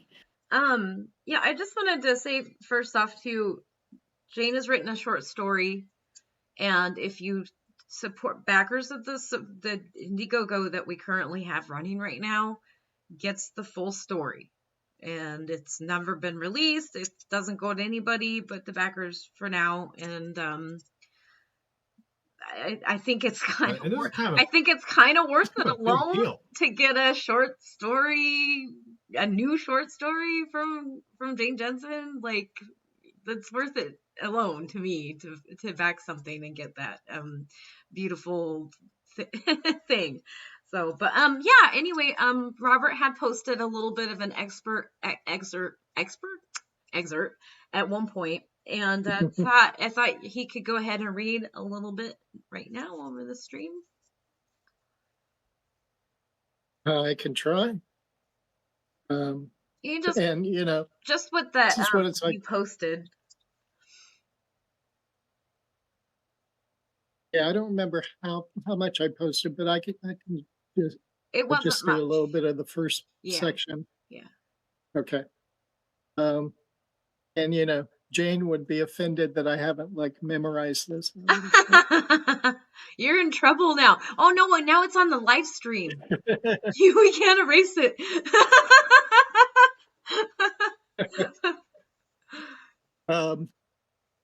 Yeah, so the story is called Five Hearts. Starts out, a woman was cursed. That's what she claimed anyway when she arrived at the door of Slush Ritter. Gabriel had initially thought a pounding was in his head, but no, it was actual pounding downstairs. The fact that he was wearing flannel PJ bottoms, was unshaved, and smelled like a brewery that had been stepped on with a sweaty boot not deter the stranger from pushing past him the moment he opened the door. She was a prettyish brunette, 30s, in a camel wool coat.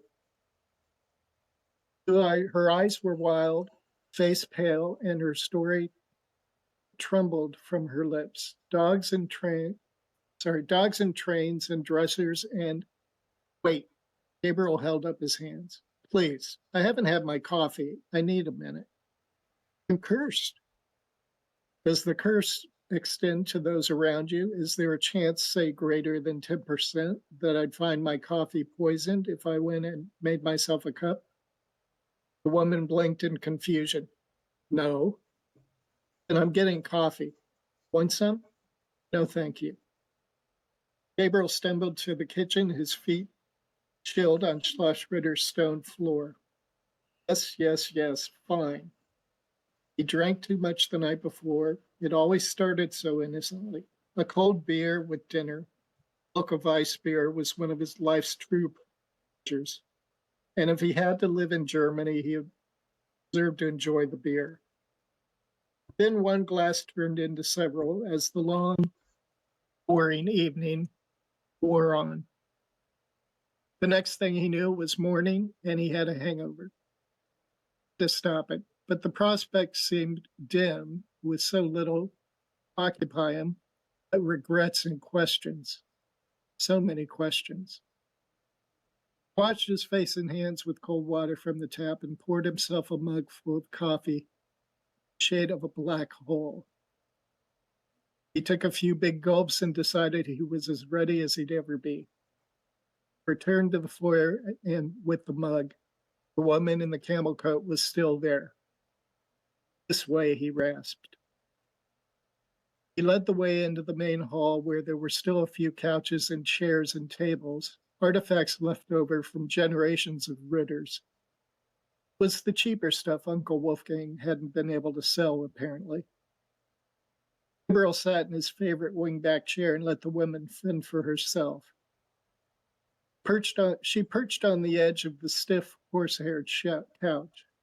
Gabriel's phone was charging on the end table, and he turned on the recorder.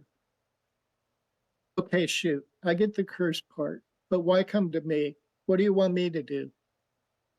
Question for the ages, Gabriel thought. Maybe she could tell him. That would be nice. I was told you're a psychic medium. Nope, definitely not a psychic medium. Gabriel sipped his coffee. Her brow furrowed. You can't help me? I was told you solve problems like this. Like my curse. Her eyes welled up with tears. Oh God, I'm doomed. But not tears. No, it was far too early in the morning for tears. I do solve problems, he said. Not sure about yours. Tell me about it. But stop crying first, for the love of God.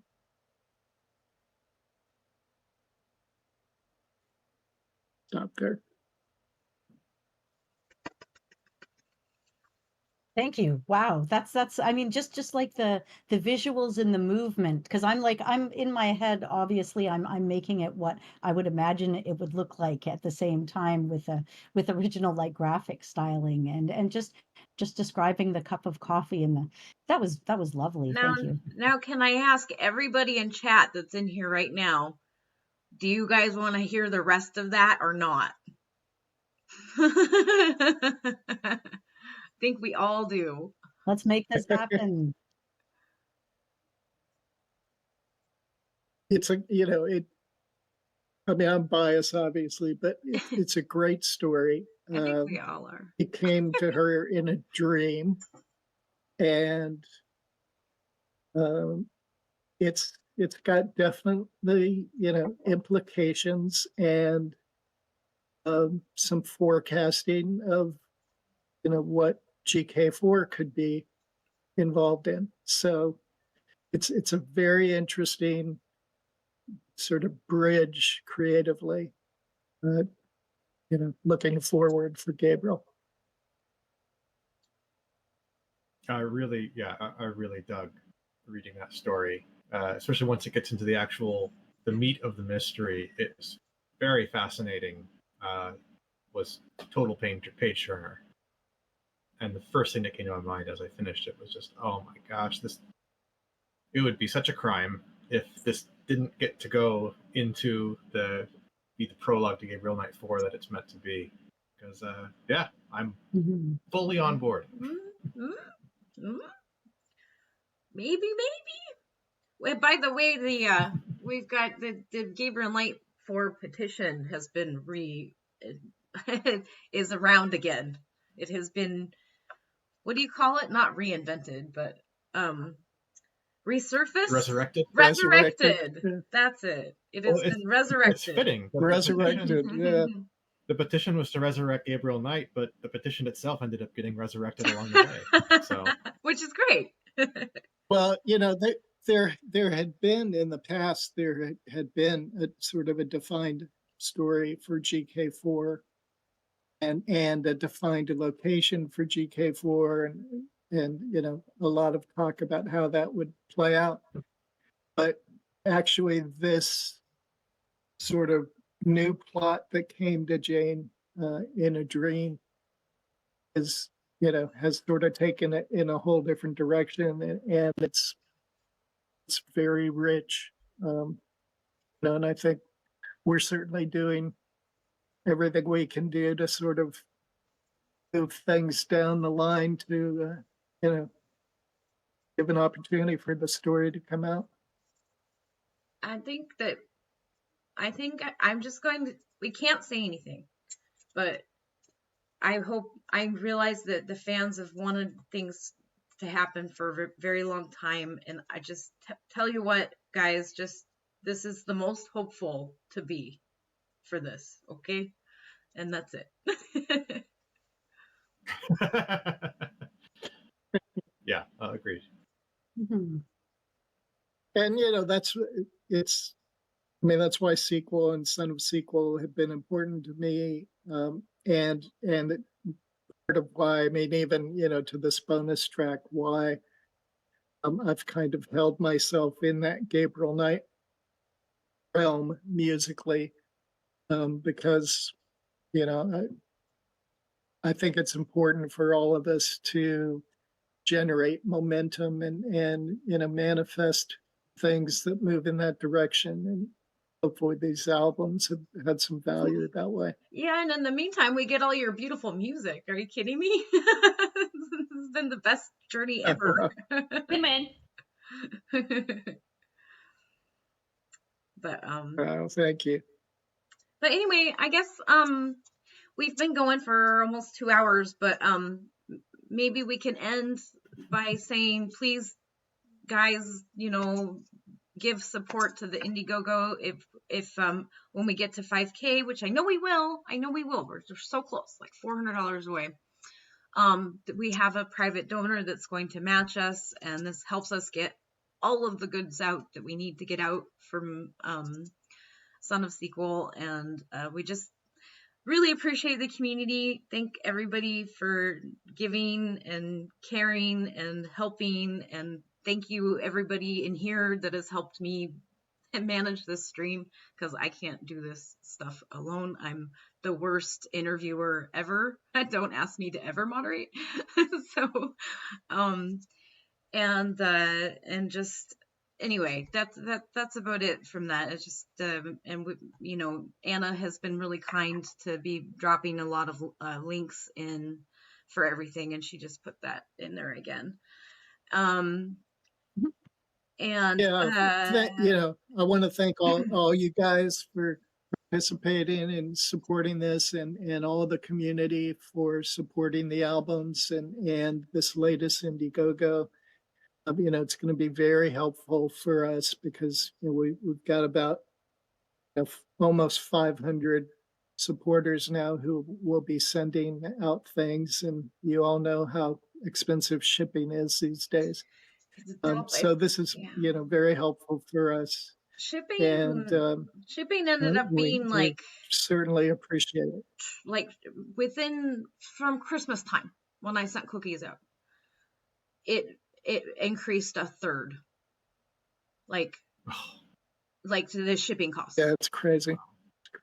So wow, that's wild. And that's so and when you talk about you're not just shipping to people in our country, into the United States, we're shipping to people around the world. So it's expensive, and it's how it is. And I think people can understand that and relate to it. I think you've seen economies all over the world. Like, hopefully people can kind of understand that. So. But we have an amazing gentleman who's been a great supporter of Jane and I's work over the years, and great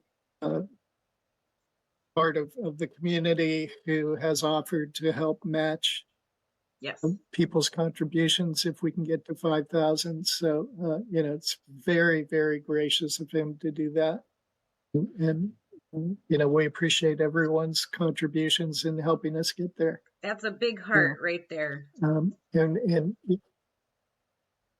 I'm always amazed. I'm just a guy, making some music in my attic. So it's always amazing to me, to to do things like today and have people, join in and give some feedback and to have the music reflected. So thank you all for giving me that. I appreciate it.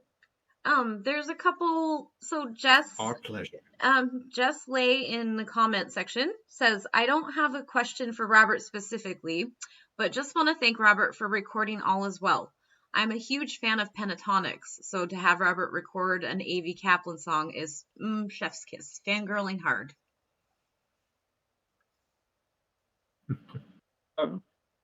Nice. Yeah, he's an amazing talent. So it was our honor to record his song. And then Ronald Dragsta said, should we ask Robert if Jane has ever mistakenly called him Gabriel?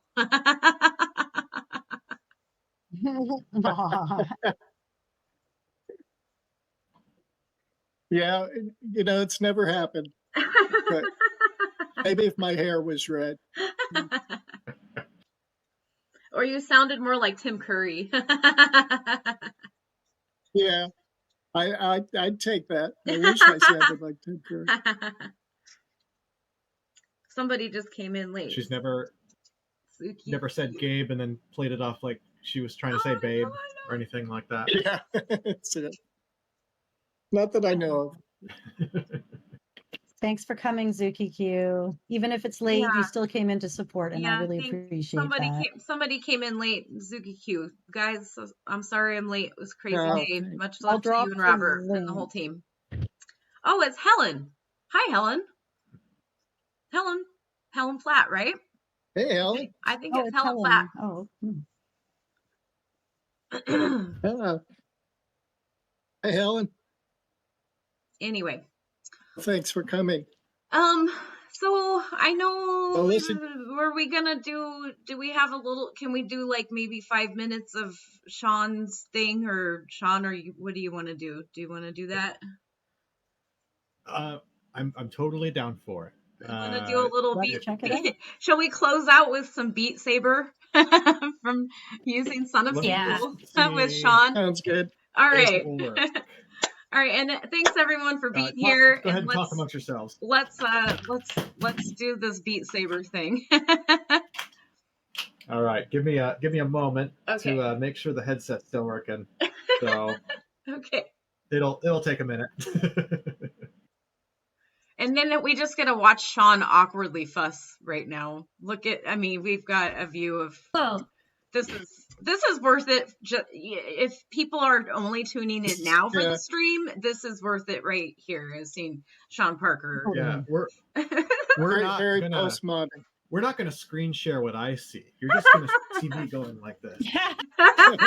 This is what we're here for, Sean. Can we provide maybe if people don't know what Beat Saber is, can we provide like a quick Oh yes, it's kind of like DDR with music, I guess. Yeah, that's so, maybe. I mean, with it's and tell people what Beat Saber is. I mean, DDR is music, but never mind. Why don't you explain? Because it's your game. I don't know anything.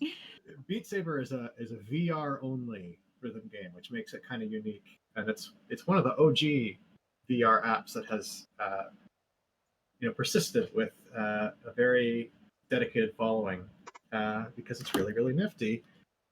And one fun thing about it is that there's a community that has kind of formed around modding it, finding ways to get around the default songs that it ships with, so you can put any song into Beat Saber that you like. Which is and great. That's so cool. Yeah, it's kind of like really a platform for like exploring the intersections of music, technology, and the human perspective. It's like an entirely new form of interactive entertainment using media and genres that we kind of already had, but putting it together in a new way. Absolutely. I just think it's cool it got modded that you can add your own music. Mm-hmm. It's like a spatial puzzle. It's like a neon-soaked spatial puzzle. It's really not like anything else. Absolutely. And you can really get surprisingly fit with it if you're You do it enough. I should It's do it very more. aerobic. Oh yeah.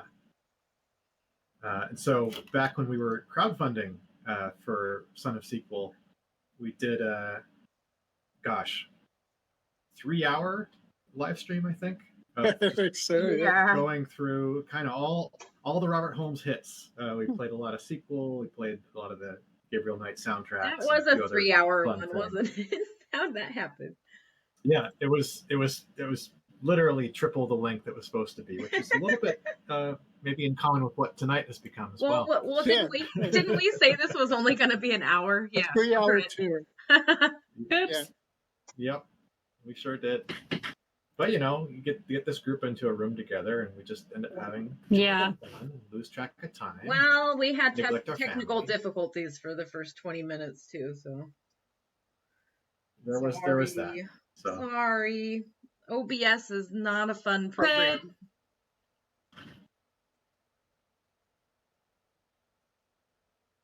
all right, this is nearly there. It has been a little bit finicky, as the theme of the night has been. I mean, it's all of this technology is there to make things easier, but it is stressful along the way. It helps to remember when we were at the Computer Game Museum in the fanfare, how long it took on the original hardware for each button click to be acknowledged, and how long it took to go from screen to screen. And it reminds me that maybe a lot of our patience came from that, because nowadays it's like a lot of people, they'd click to do something and they click, click, click, click, click, click, click, click, click while they were waiting, right? It's changed now how long we expect to wait for things. Yes. True. Oh yeah. I will say this much. I feel like my stream, Mhm. I'm kind of proud of myself. I think it looks the best that it's ever looked. So Yeah, you That did looks great. It's all got put together with the graphics and the music. It's a big learning curve, and you're on the right track. I love it. trying. I don't stream. I stream when you guys force Says me the to. girl who's streaming.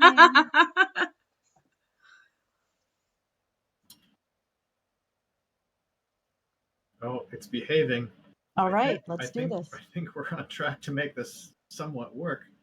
Okay.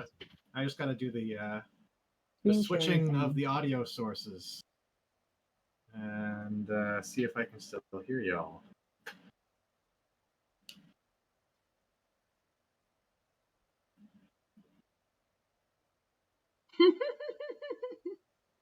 I'm trying hard not to jump. We're getting these really loud thunderclaps that it's really startling. So I'm just trying to. Oh goodness.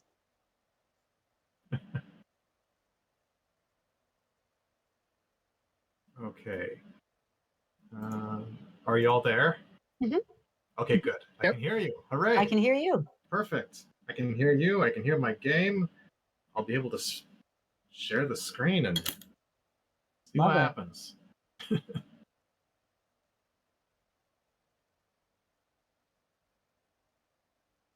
Okay. Here we go. I can see Sarah's face. Thunder and lightning. All right. Oh, Is okay. that So, function? Sorry. Have you played Pajama Sam? Thunder and lightning aren't so frightening.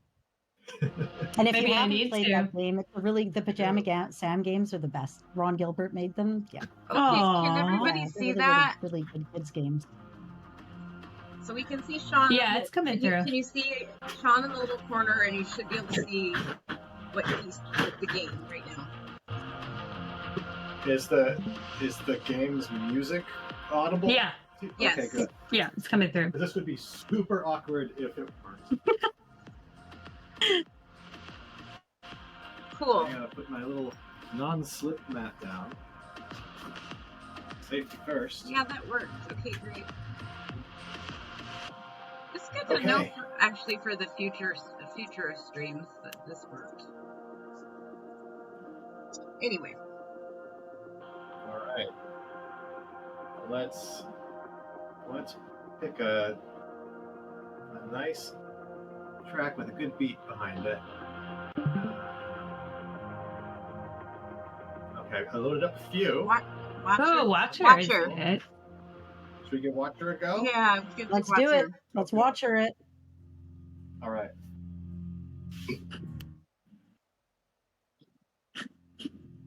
Yeah, you're right, Jess. It is a good mic.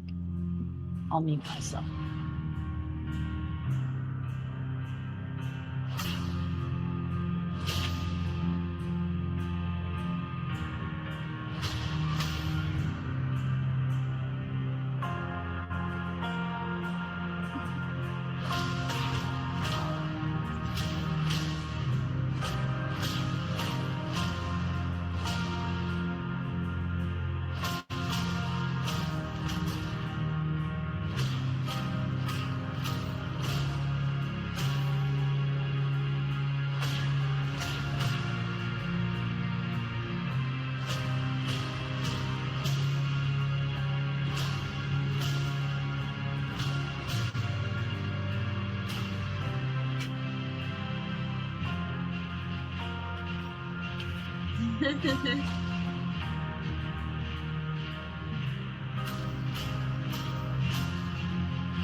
Oh. No, that was awesome though. We'll cut that part out Very later. cool. Well done. Very, We'll fix it in you're post. very pro with that. Oh, there we go.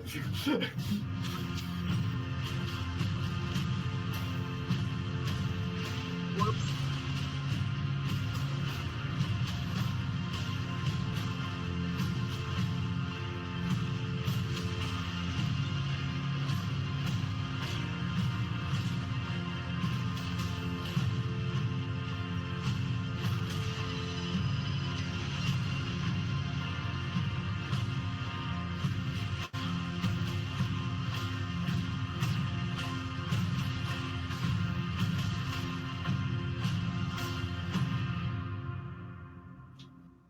Woo! Well done, Sean. Cool. Thank you, Sean. That was great. My pleasure. Mhm. That was a lot of That's fun. cool. That was a lot of fun. Let's see. Great way to end it. Get back to our chat group here. Anyway, so that's about it for us. And again, please, you know, if you haven't already, maybe donate to help us get to our rest of our goal. We're like $400 away, so that's not too bad. But and the Indiegogo's links that Anna's been posting this whole time. Thank you, Anna. And I just want to really say thank you to everyone that did come in here today. Obviously, Robert, having you in your time is always precious and amazing. But it was really cool to have George. I haven't talked to him in a long time, and he's just a really amazing artist in his own right. And I love his voice. And he's got a beautiful voice. well, he does voiceover acting too. He's an incredible person. Mhm. And Yes, you do.